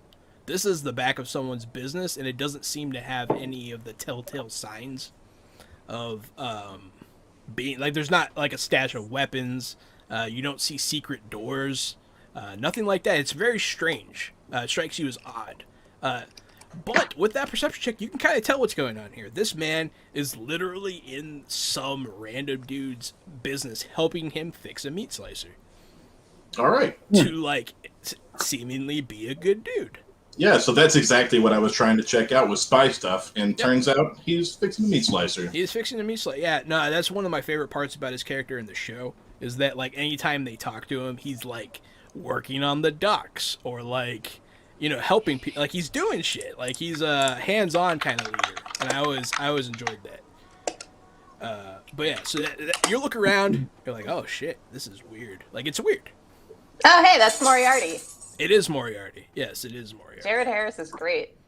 From, if you guys have seen Sherlock with Robert Downey Jr., Moriarty, the guy that plays Moriarty, is the guy that plays Anderson Dawes in the television version of The Expanse. And he's great. Yeah, Jared Harris is a phenomenal actor. I was trying to describe his face when I was describing him to you. But yeah, now you guys can just see it, so that's good. But yes. Is his tool still not his tool. Is the tool that he was using on the meat slicer still on the? He slammed down like a wrench, and then like as he's talking, he picks up a screwdriver and starts like taking something apart. Yeah, I think Cal is just going to quietly go over and like start working on the meat slicer because I feel like she feels like he doesn't know what he's doing because it shouldn't take this long to fix a meat slicer. Yeah, go ahead, give me a fixing check here. Crafting, yeah, there you go. Oh wow. So you like take it apart, strip it real quick. They all kind of step back just from your sheer obvious competence. They're like, oh wow, she's like, because you're just pulling them all, you're not hesitating, everything's coming apart. You put it back together. We'll say all of this happens during the conversation, though. You'll continue to fix it. It doesn't take you very long. But yeah, does he seem like the kind of man? I mean, it should make it easy if he was trying to kill you to see that he's not the kind of man who has. I mean, sometimes I'd like to kill myself, so it's hard to judge somebody based on that, you know. We all get blue out here in the black, no. He'll look distantly as if remembering possibly someone who may have given into those impulses. But yes, so what do you think, Green? What did you think of Zig? You remember him from the neighborhood, yeah? Yeah, I remember. You know, I fucking hate the guy. Always have. How's You Johnson? didn't tell us you grew up with him. He grew up around him. Yeah. Oh, okay. But yeah, how's Johnson handling this? Oh, you know, he's surprisingly competent for someone who's not a belter. He leans up on the counter. Yes. I do not have any hate for Fred Johnson. He is perhaps a little unambitious. He wants to do things the inner way, but Beltwalla knows the Belter way. And what's that? You should know, Green. Yeah, I do know. And you do know, you can infer, just he's speaking of your general independence. That's the thing that Belters are the most proud of. They don't need anyone. They don't need anyone's help. And they would thrive without the interference of the Inners. That's the belief of most of the OPA and specifically Anderson Dawes. Fred Johnson, however, holds it that you can earn this freedom through negotiation and political power. Anderson Dawes does not. Anderson Dawes is much more aggressive than that. So Yeah. that's kind of the difference between these two guys. But he does state outright, I've always liked Johnson. But yes, not very ambitious. Yeah. I feel like that's a good thing out here. Ambition can take you far, and far is the only place that we can go out here. But what if you just want to stay in one place? Belters who stay still never move again. And he says that as like a very layered metaphor, just for, if you're not working, you're dying kind of thing. Moving forward is the way of the belt. And that's what he's alluding to, really. But yeah, what specifically would you like some help with, Green Boy? Well, I agree with you. But what I'm wondering is, are we going to have any trouble? Trouble between who? Me and you? You and damn, what's his name? Ned Flanders. Fred Johnson. Exactly. A lot of names, I know. Yeah, old Fred. I know you Fred and me are Johnson. good. Yeah.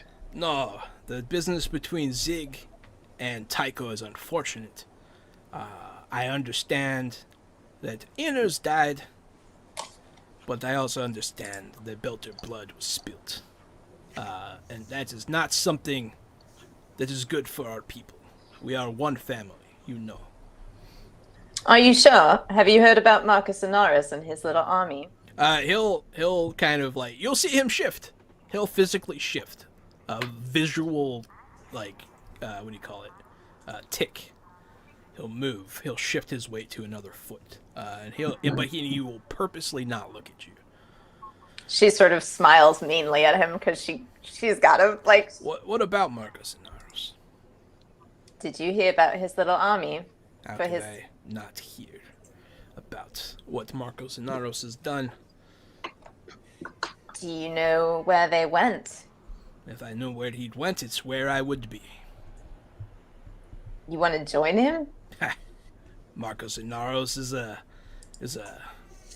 psychopath. Why Fred Johnson would ever meet with him, I have no idea. But it sounds like he got what he deserved. What I would expect, shaking hands with the devil. So you'd be going to kill him then? Kill him, take in his crew, take in his ships for the belt. For the belt. Disinclined to acquiesce their request. Yeah. But yeah, so you do, you actually do get a pretty good amount of information on this guy. So Green Boy, Yeah. you say you're with me, but saying is not doing. Fair enough. You know I'm a man of action. I hope as a man of the belt. What about the rest of you? I'm not literally fixing a meat slicer right now. I'm not with him.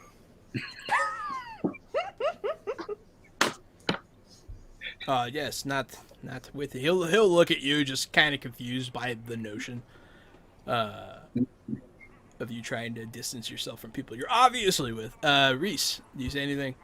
I'm along for the ride. So this is your crew now, Green. You're right. This is my crew that I'm the boss of. Bitch, you literally had me in command. Everybody snaps and looks at every head snap. Even Loki, after continuing to say that he's not. He'll eye as he says his next part. He will eye specifically Loki, but be careful when you surround yourself with inners. Green. Yeah, you're telling me, man. These guys are a handful. But he does look at Loki pointedly when he We're a handful. We're a handful. I love how everybody's right. I love how everybody's absolutely right. It's great. It's a very fun setting. But yes, Green Boy, if you're here to find out, Fred Johnson and me have no beef. In fact, I'm happy to talk with him. That's great. Let's make it happen. Talk with Johnson? Mm-hmm. Okay. I'm happy to send him my regards. Which sounds very threatening. That sounds really threatening. Sounds very threatening. Why can't you Belters not tinge your words? I think it's the accent and just the general way they speak. It's very fast and like, I don't know, poetic almost. Yeah. It could mean it's so vague. It's like Shakespearean. But yeah, send him my regards. I will be happy to meet with him and discuss the future of the belt. Send him my regards. I would kill him in the morning. Anything we can help you with, since you've been such a good host. Not saying is not doing, but doing is doing, Green Boy. Mm-hmm. Yes, I think you could help us with something.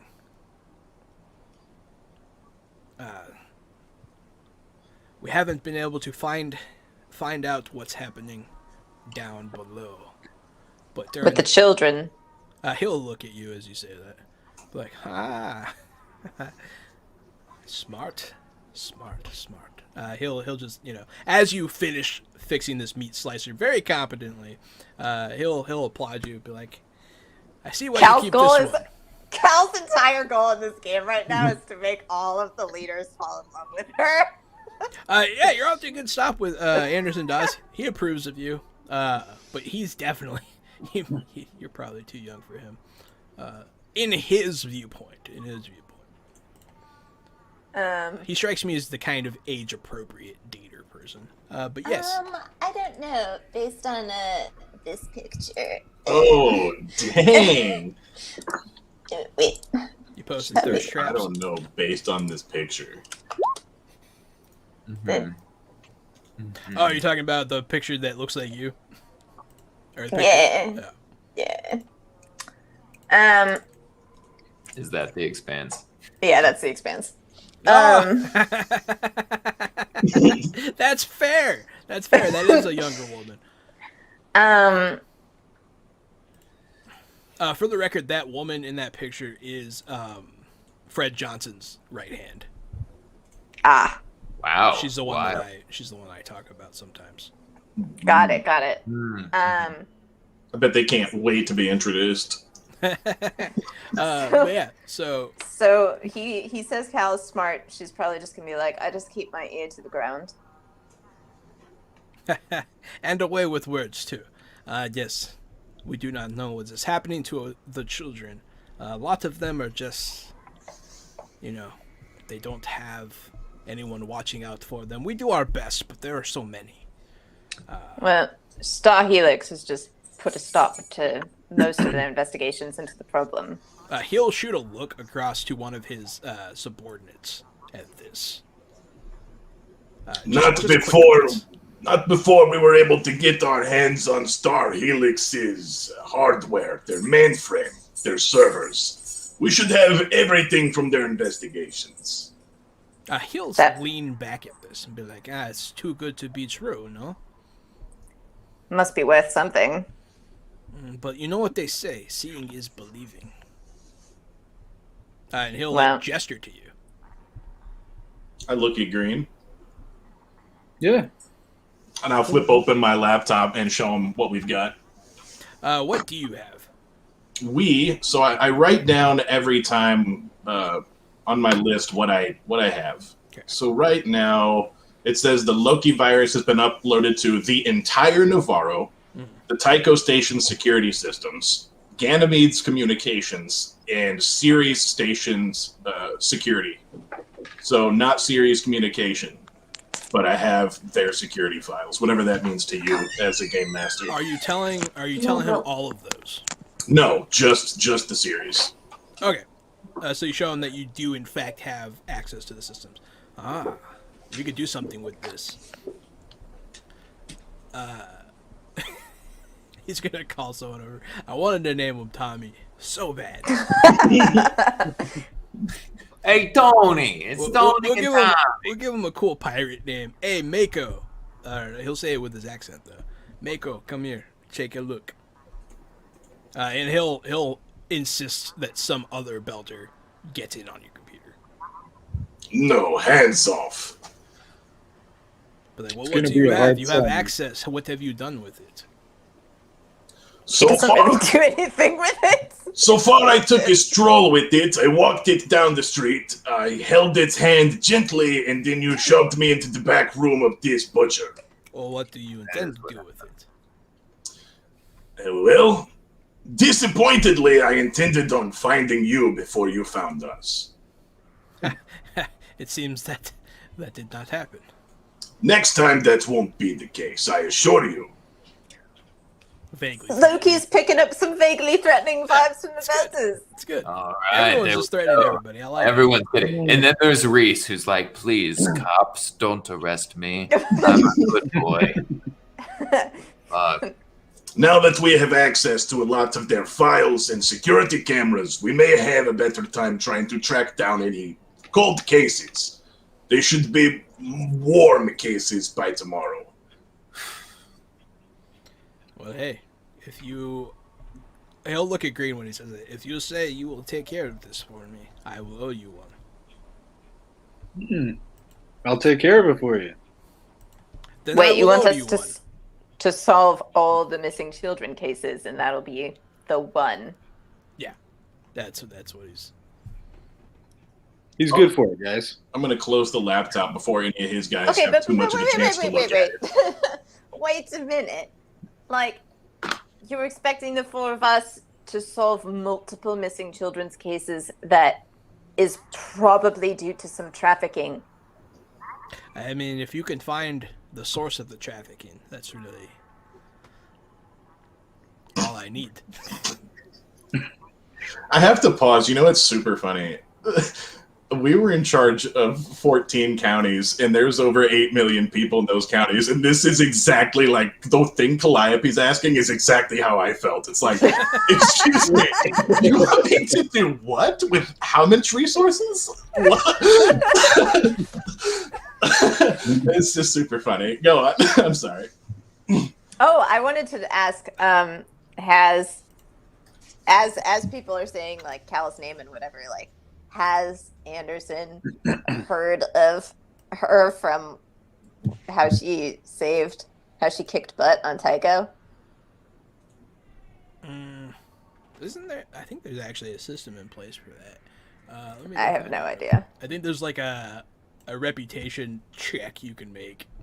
How do I do that? I will find out for you.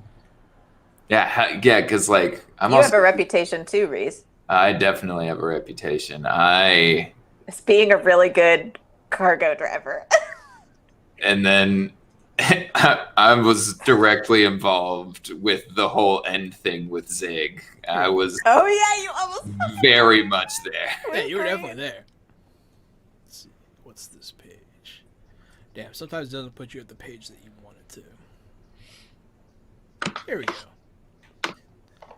There's a whole section on page 103 about like social checks and stuff like that. Oh, social combat. And so you want to see if he's heard of you. Yeah. Okay. Let's see. Because I feel like her name is pretty unique. And she's involved with Fred Johnson. It would be pretty simple to put two and two together if he'd heard it. I mean, he probably has heard of you. He's pretty in the know as well. We'll just make it easy. So you're the Calliope that saved Fred Johnson. That's me. They told me you were a man. Yeah, I fixed that. You fixed that on Tycho, and now you're kind of fixing it on Series. But yeah, it takes time for the ripples, but yes. They didn't tell me you were a woman. Good on you. Thank you. And that's all you wanted out of that, right? Yeah, basically, I just wanted to see like how he would react, because like everybody reacts to those kinds of things differently. He does seem like he heard a lot about what happened. But yes, so he is asking you to look into these things, because we've been trying to find them when they take the kids at the dock. We can't find how they're getting them off of Sirius. We don't know if they are even getting them off of Sirius. That must mean they're holding them somewhere and taking them off at once. We don't know where.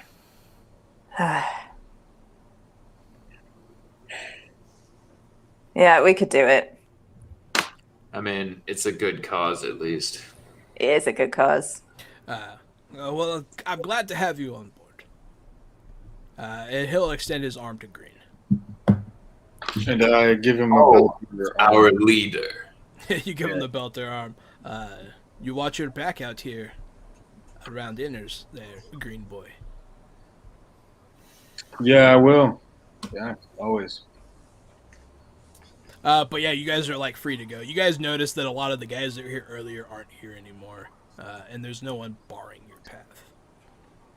Was that welcome wagon really necessary, Mr. Dawes? By the way, I like to make an impression. Yeah.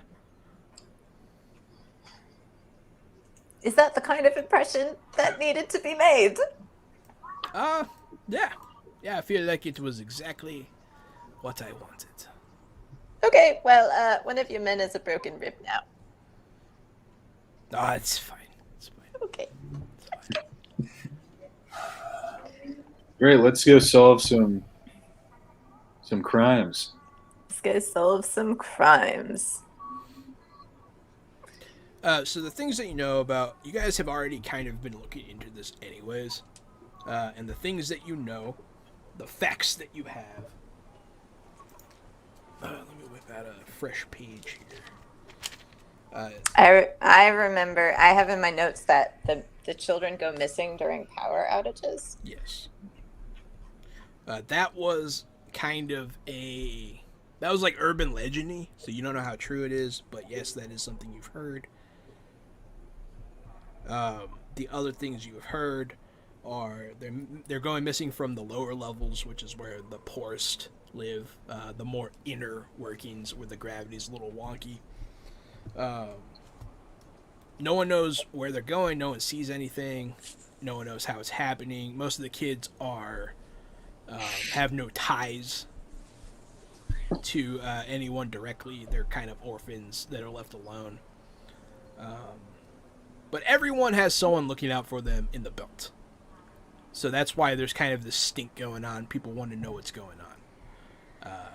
And you don't know why Star Helix stopped investigating. Does Ceres have an orphanage? Nothing official. Are there unofficial orphanages? There are like people who take in kids. Essentially, yes. Those are they're more foster parents, but yes, that's Okay, more the way it works. I think before we leave, I'm gonna ask Anderson, like, do you know any of those people? Like, could we have a list of those people? A list of the foster people. I mean, there is no comprehensive list, really. Off the top of your head. Off the top of my head, there are a few people you could go talk to. He'll tell you some names. Okay. Because he does in fact know those people that are involved in kind of the infrastructure of the Belters around here. Yeah, I figured he would. Yeah, he runs that kind of shit, so he definitely knows some people. So, in my humble opinion, guys, I think I still need a drink, and that after that, we should go talk to these people. What is that, Pingu? No, it's a little wizard boy. Hmm. It's my stress wizard. Are we stressing you out? He makes just general anxiety from being alive. Constantly terrified by my own mortality. I've never felt so connected to some words that Jahan has said.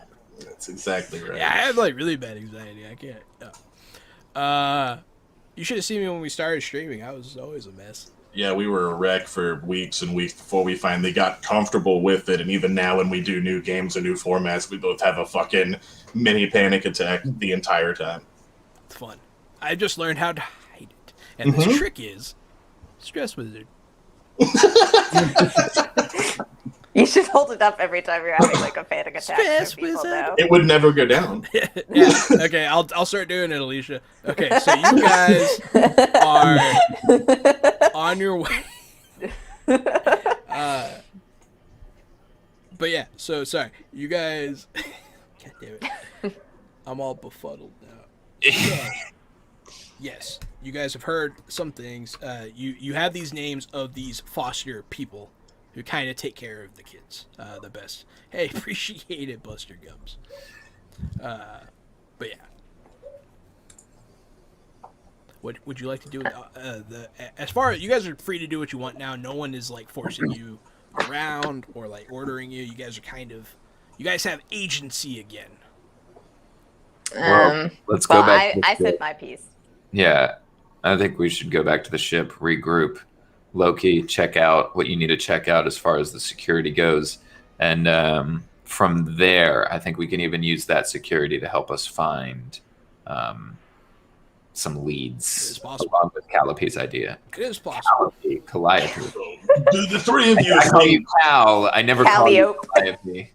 do the three of you think that whoever is hacking into the security mainframe that is not us has anything to do with the missing children? It is something worth looking into, whether or not, because I don't like anyone with eyes in places that aren't named Loki. Agreed.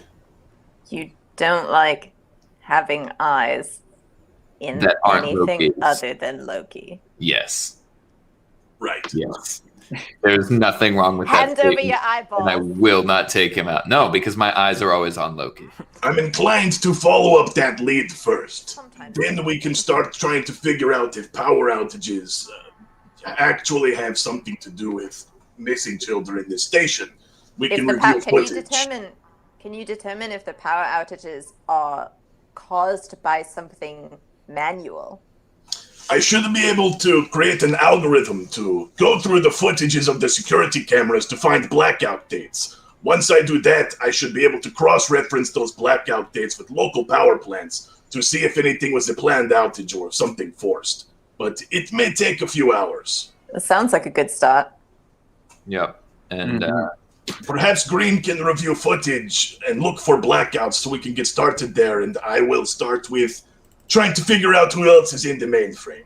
also, Loki, do you have to be careful? Can you be spotted by this guy in the same way that we have spotted him or her or they? That is likely. However, I have the Fringer background talent that makes me harder to detect in systems. I have no idea what you're talking about, Loki, but I'll trust you. See, it's funny because that's a thing in the game, and Reed doesn't know how things in games work. Calliope's like, oh, I'm a Fringer too. Why do you all have this? Why? You guys are She's all actually fringers, not a and it's really fringer. funny. Oh, you don't have Fringer? I do not have I friends. think that Green does, and if he doesn't, Kevin did. So that's funny. The Fringer. It's a good perk. I don't disagree. It makes you hard to find. But yes, so you guys travel through the tunnels of Ceres Station for quite a while until you get back to the docks. You guys are surrounded by people the whole time. People trying to sell you all kinds of stuff, from strange foods that you wouldn't think people would want to eat, especially you inners, like rat. She's going for it. She loves rat. You get a rat on a stick. It's not like a gross kind of thing. It's they're farmed, so they're clean. But there's weird food. There's illegal goods. Some guy tries to sell you a Rolex. That kind of thing. It happens. It's all over. Can I make a perception check to see if I notice any kids? Yeah. I'll say you do definitely notice some. With the 14, you look around, you see kids here and there. They're all over the place. Some of them with their families. You can see, now that you're kind of paying attention, you see family groupings. You see them hanging out in their kind of hovels. You'll see like one family living with maybe two other families in like an old cargo container that's been dumped in this hallway. And you see they kind of like drag some beds in there. They have a makeshift home. They even have some plumbing and stuff in there. You see that kind of scene all around. You see some kids that are alone. Most of them are older when you see them by themselves, but some of them are younger. I'm gonna watch them for a little bit and see where they go and what they're doing. With that perception check, I'll say you at least see one kid steal something. He's stealing food. Nothing for fun. It definitely seems like a survival thing. He steals a hunk of bread, but then you notice that the guy who's selling the bread sees him and doesn't do anything about it. He kind of smirks. It just seems like the way of life around here. Yeah. But you don't see anything. You don't see anything off necessarily. Okay. But you do definitely get a better sense of life in Ceres. Okay. Which can help. But yeah, as you guys wind and wend your way, you guys make it back to the space bullet finally. Okay. And it's just as you left it. The belters have finished the maintenance on it. That is just kind of standard when you dock. They refueled. You guys are ready to go already if you wanted to. Your ship's primed, pumped, ready. But you can keep it tied up as long as you need to. They charge you a small amount every day. Kind of thing. But when you get back, you come back to a relatively good-looking ship. Sweet. Yeah. I mean, we know what we need to do with the communications. We need to solve this trafficking thing, which means I shouldn't go and find cargo yet. Yeah, you don't have to. Well, there wait a is- minute, Yes. Reese. What if you and I go look for human cargo of the child variety? Oh man, I hate this idea. I think it's a great idea. I know, but I hate this idea. I mean, we're Earthers. They already know not to trust. They already think we're not trustworthy. Yeah, what's our reputation like is the other question, because we have developed a heck of a reputation, at least amongst certain people. And I can pass as just a regular transport driver amongst certain authorities. But man, I'm actually worried about our reputation at this point. Well, why not? Why don't we just go by different names? Fake names, yeah. Loki, can you counterfeit some IDs for us?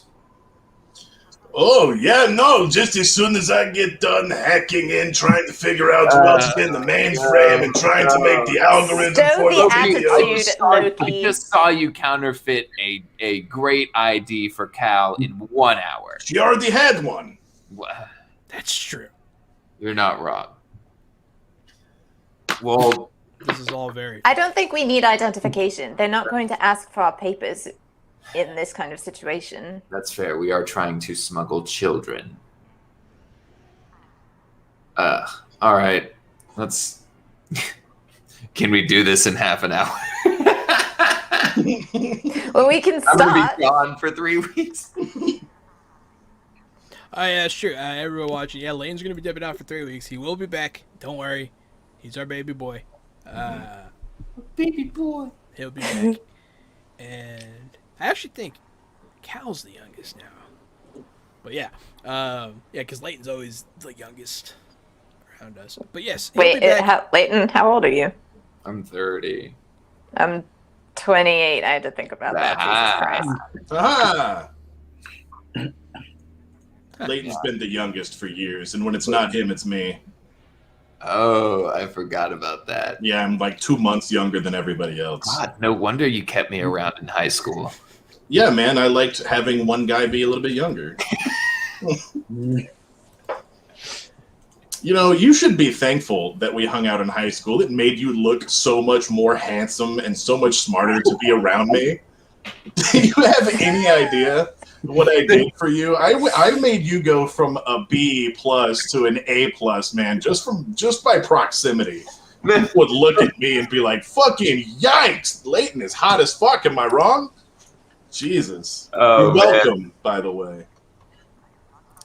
That's pretty funny. But yeah, so Loki, you're going to start doing this thing. What exactly are you doing with all this information, Loki? So I think that what I should do is a cryptography to try to figure out who else is in the system. That is what cryptography is for. So go ahead. Trying to I break have rolled into a holy shit. 17 with Yep. 5 stunt points. I'll do it. And let's bring that churn down by 5. If only you knew what you were stopping, Oh, God. you would try even harder. Oh, boy. But yeah, nah, it's pretty good. So you guys are lower than you started. That's good. That's good. One of these days. But yeah, so you do break in. You manage to find the information. You can see the information that they're siphoning. You can see their algorithm. You see what they're looking for. And they are searching for children. You are right. Your instincts were right on the money. Whoever set this up, this subroutine up in the Star Helix security system database, is researching demographics. And it seems like they're picking people for something. You don't know what. But yeah. Now I would like to do another cryptography to try to figure out who it is and like to trace it. So you're trying to trace it. Yeah, I guess that could still be cryptography.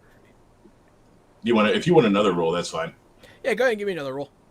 You have full access to this thing now, but finding out who did it is a different order altogether. 20 with 6 stunt points. Churn goes up by 1. And then it's going to go down by 6. You're going to use all of them for... I think I'm actually going to use three to bring the churn down. Okay. And I'm going to use 3 for cover your tracks. When hacking into a network, evading the cops, you impose a -2 on all future trails to follow you. That's clutch. Man, that churn goes... It got all the way up to 24 today. And now it's 13. That's funny. Hey, man, it's a wild system. But yes, so you are able to find out kind of more or less who.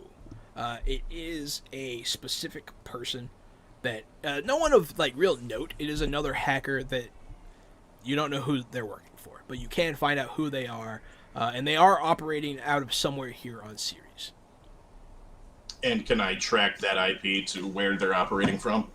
So they have been moving around as they're accessing this information, but it does seem to be located in the same area where these things are happening. Which is D, right? Yeah, it's like neighborhood D, just like a sub block down below. Is that is neighborhood D something that we didn't know yet? No, it's where the kids have been going missing from. Is there anything I can like triangulate within, like, you know, a certain block or a warehouse district or something within B? Yes, yeah, they are operating in a very specific area. That's what I'm going to try to gather that information. No, you do. You kind of figure you can tell everywhere that they've accessed from, and you can tell their schedule, all that kind of stuff. And what was the other thing you wanted to look into? You wanted to look into the power outages, right? Yes, that's so correct. That one doesn't require a roll. That's an easy one. The blackouts are kind of scheduled, more or less, as a way of saving power. They're rolling blackouts just like they do in real life, where they diminish power to areas to kind of lessen their own cost. When is the next blackout in neighborhood D? Soon. They happen every day. That's where we're gonna be there when the blackout happens in D. Absolutely. We've got a few different safe houses here that they have connected from. So perhaps we can narrow down to this neighborhood. And when the power goes out, we'll see if they try to make a move. I think that's a great idea. Or we go let Green kick in doors until we find the children. I like your first idea. Green's gonna kick in a door anyway. Yeah, might as well combine the two. Yeah. You can. Yeah, I wanted to get to that part before you guys went with the deep cover route, because I knew this could happen where he'd uncover stuff if he rolled well.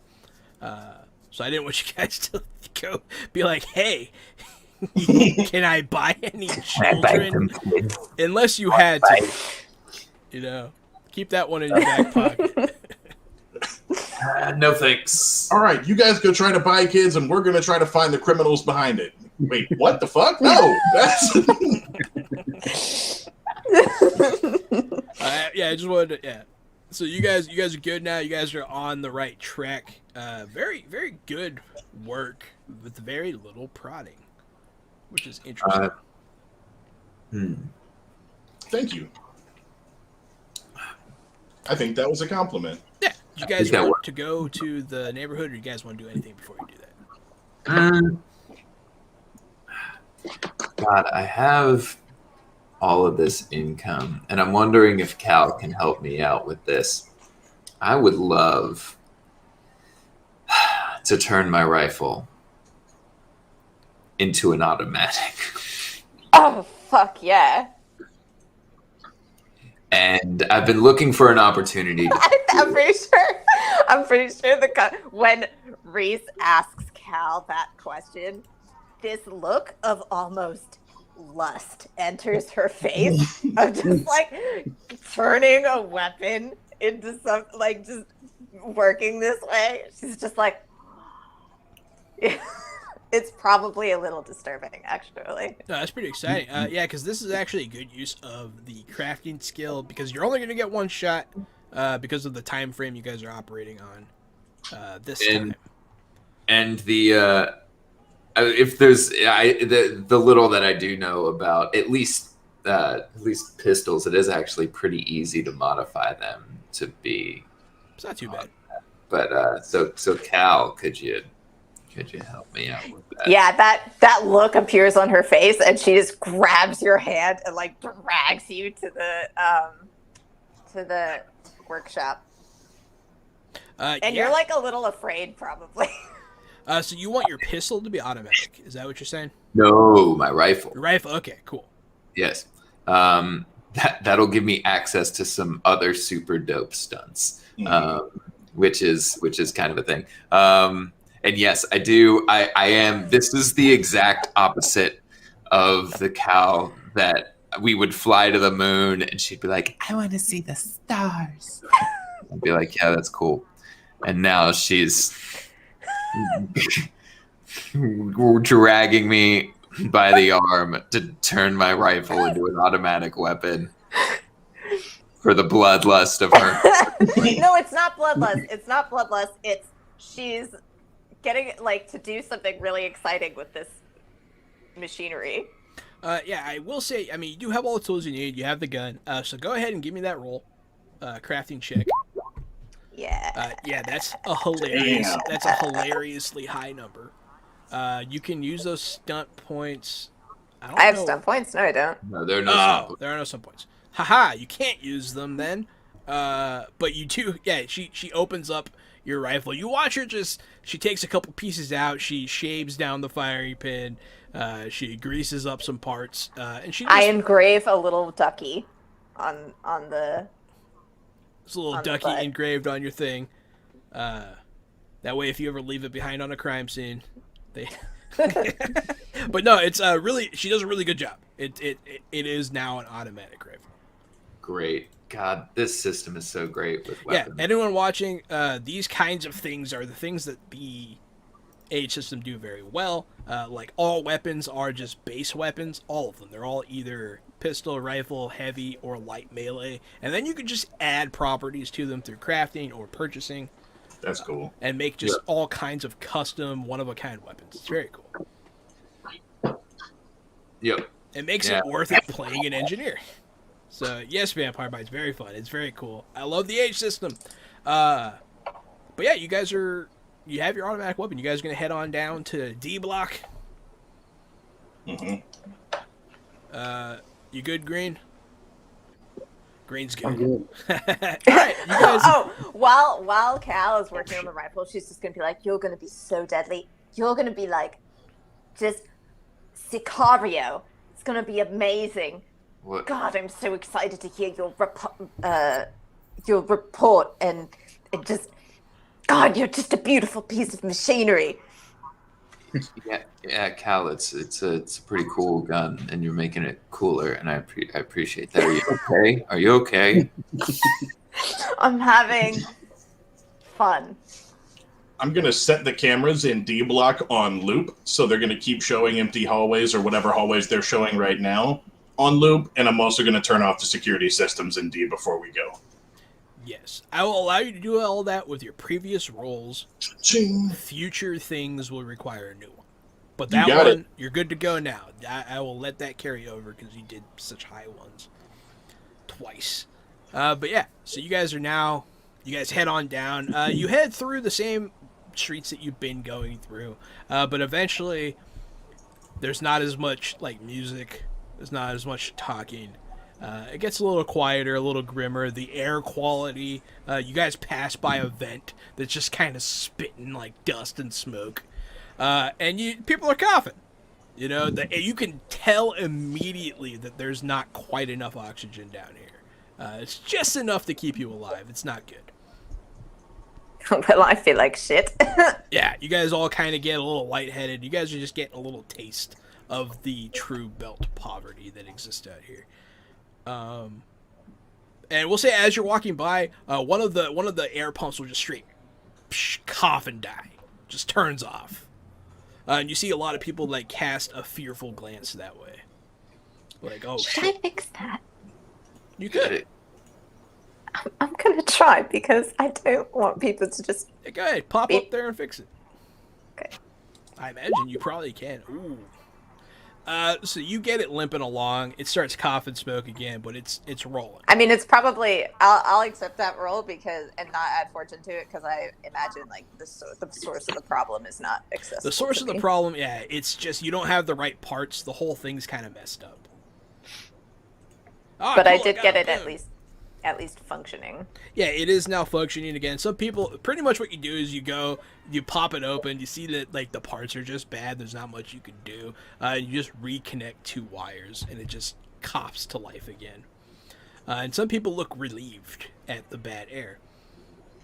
But yeah, so it's much grimmer in here, and you notice that the gravity is a little off here. Just to highlight what I'm talking about, I forget what the effect is called, but there's a physical effect. Like the water, Is it like someone's pouring like liquid, and you see it like go like this. Because is it like motion sickness? yes, it does induce motion sickness. You guys can get seasick in this part of series. It's a whole. Should we make Constitution rolls or no? I mean, only if you want your character to be able to be seasick. Some people are fine. I'll make it matter later. Okay. I feel like last 15 minutes of the game, I'm not gonna make you guys seasick right now. But yeah, so you guys are here. You're in kind of the general area. You finally get there, and you do see kids. You see kids around, not a lot. You see like one or two. One of them is with his family. The other one is like hiding under some cardboard. You almost don't see him at all. And it seems like he's cold.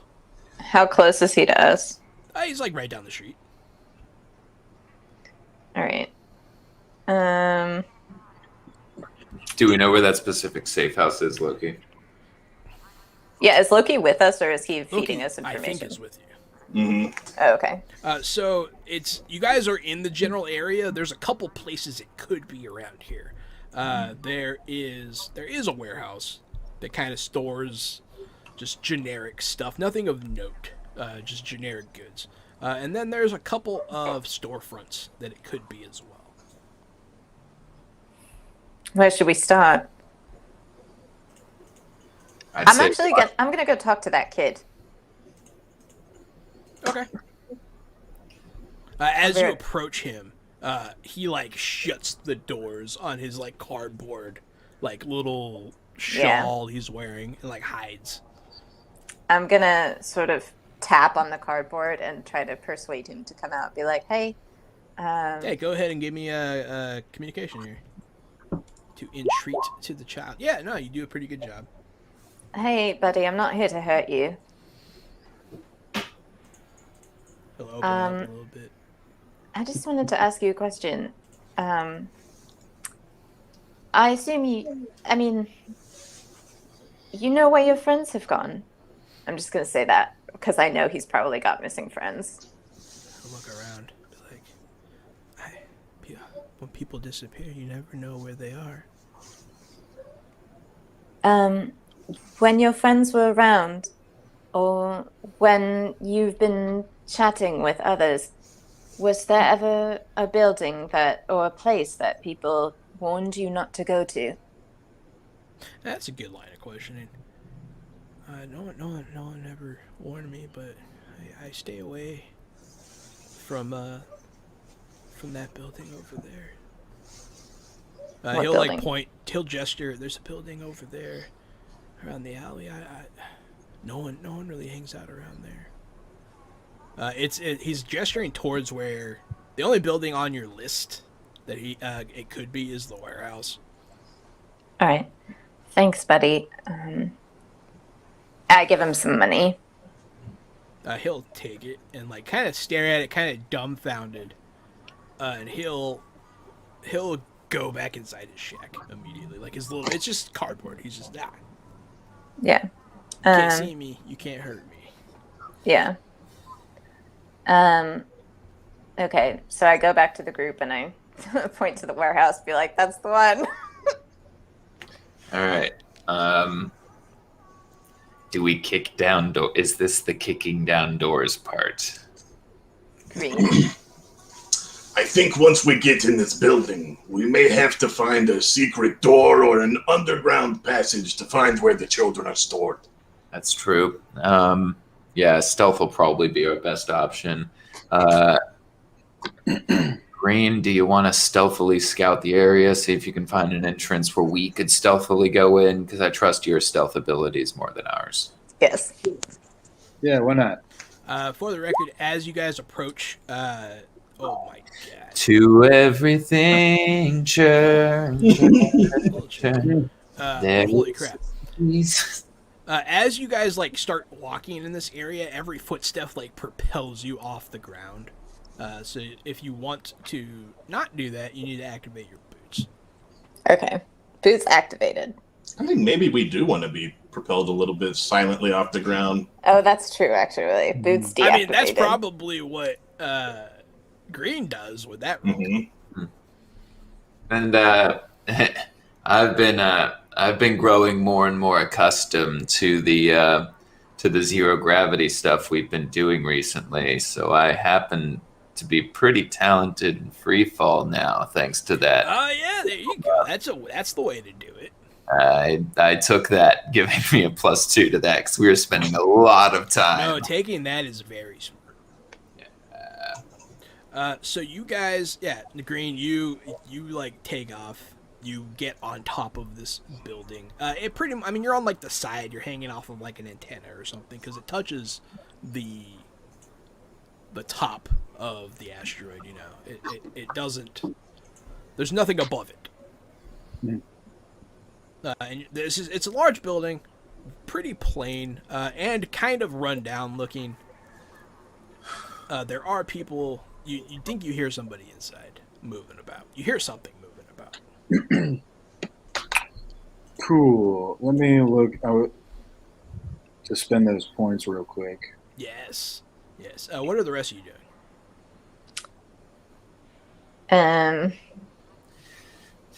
You point out the building. All of a sudden, Green's gone.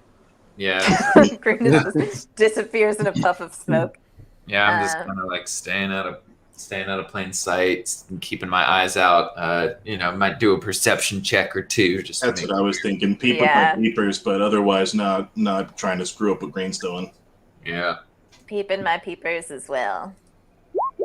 Not peeping very well. See how much everyone's peeping here. I peeped some pretty peepers along with Loki. All of our peepers were pretty much peeping the same amount of peepality. They were. I did get 4 stunt peeps in the peep.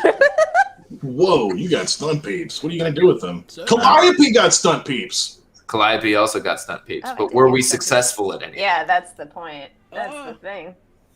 Yeah, you guys definitely see. I mean, what are you guys looking for exactly? Be a little more specific, and then I'll let you know what you see. I'm looking for any source of danger. You're looking for suspicious people that might hurt you or something. Yeah. I'm on the 14, and I'm looking for an entrance. You see the door. Yeah, absolutely. And you see several. I don't mean it like that. You see several. That's a success, bro. ways to go in. I too am looking for suspicious folks or guns pointing out of windows, etc. You see a couple of native belters that are around, people that are supposed to be here, and some of them are looking at you guys like, "What the fuck are you guys doing down here?" And it might be a little. We are suspicious people right now. You guys are very suspicious right now. And they're eyeing you, and then you don't see anybody on the outside that looks like maybe. But with those rolls, you might hear like something get knocked over inside the warehouse. Okay, so we do know that people. And you see Green. Green's like way up there. All right, I'm gonna There's use. no way that we perceived Green. Green only because you know he's there. That's fair. The shadow of death. Let's see. I think I'm gonna use my stunt points for just a shadow, and put all 3 in. And put all 3 in in it so that I have +3 on my next test during this encounter as long as I remain unnoticed. Absolutely. That sounds like I should do the same. You guys both do it. Yeah. But yes, so Green, are you gonna enter? Yeah, but I would like to use breakthrough with my stump. Okay.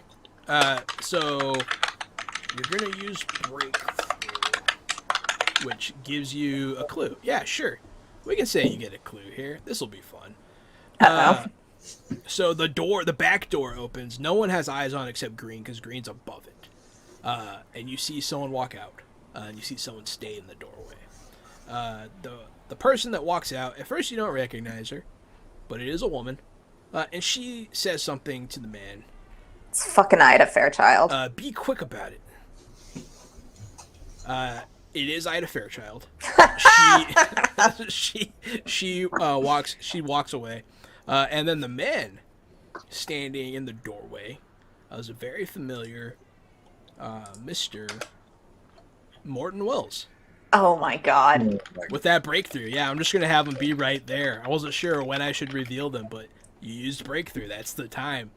I relay this information quickly via electronic communication. Absolutely. Yeah. And Green emails us. Wait, okay. So can I make a split-second decision yes.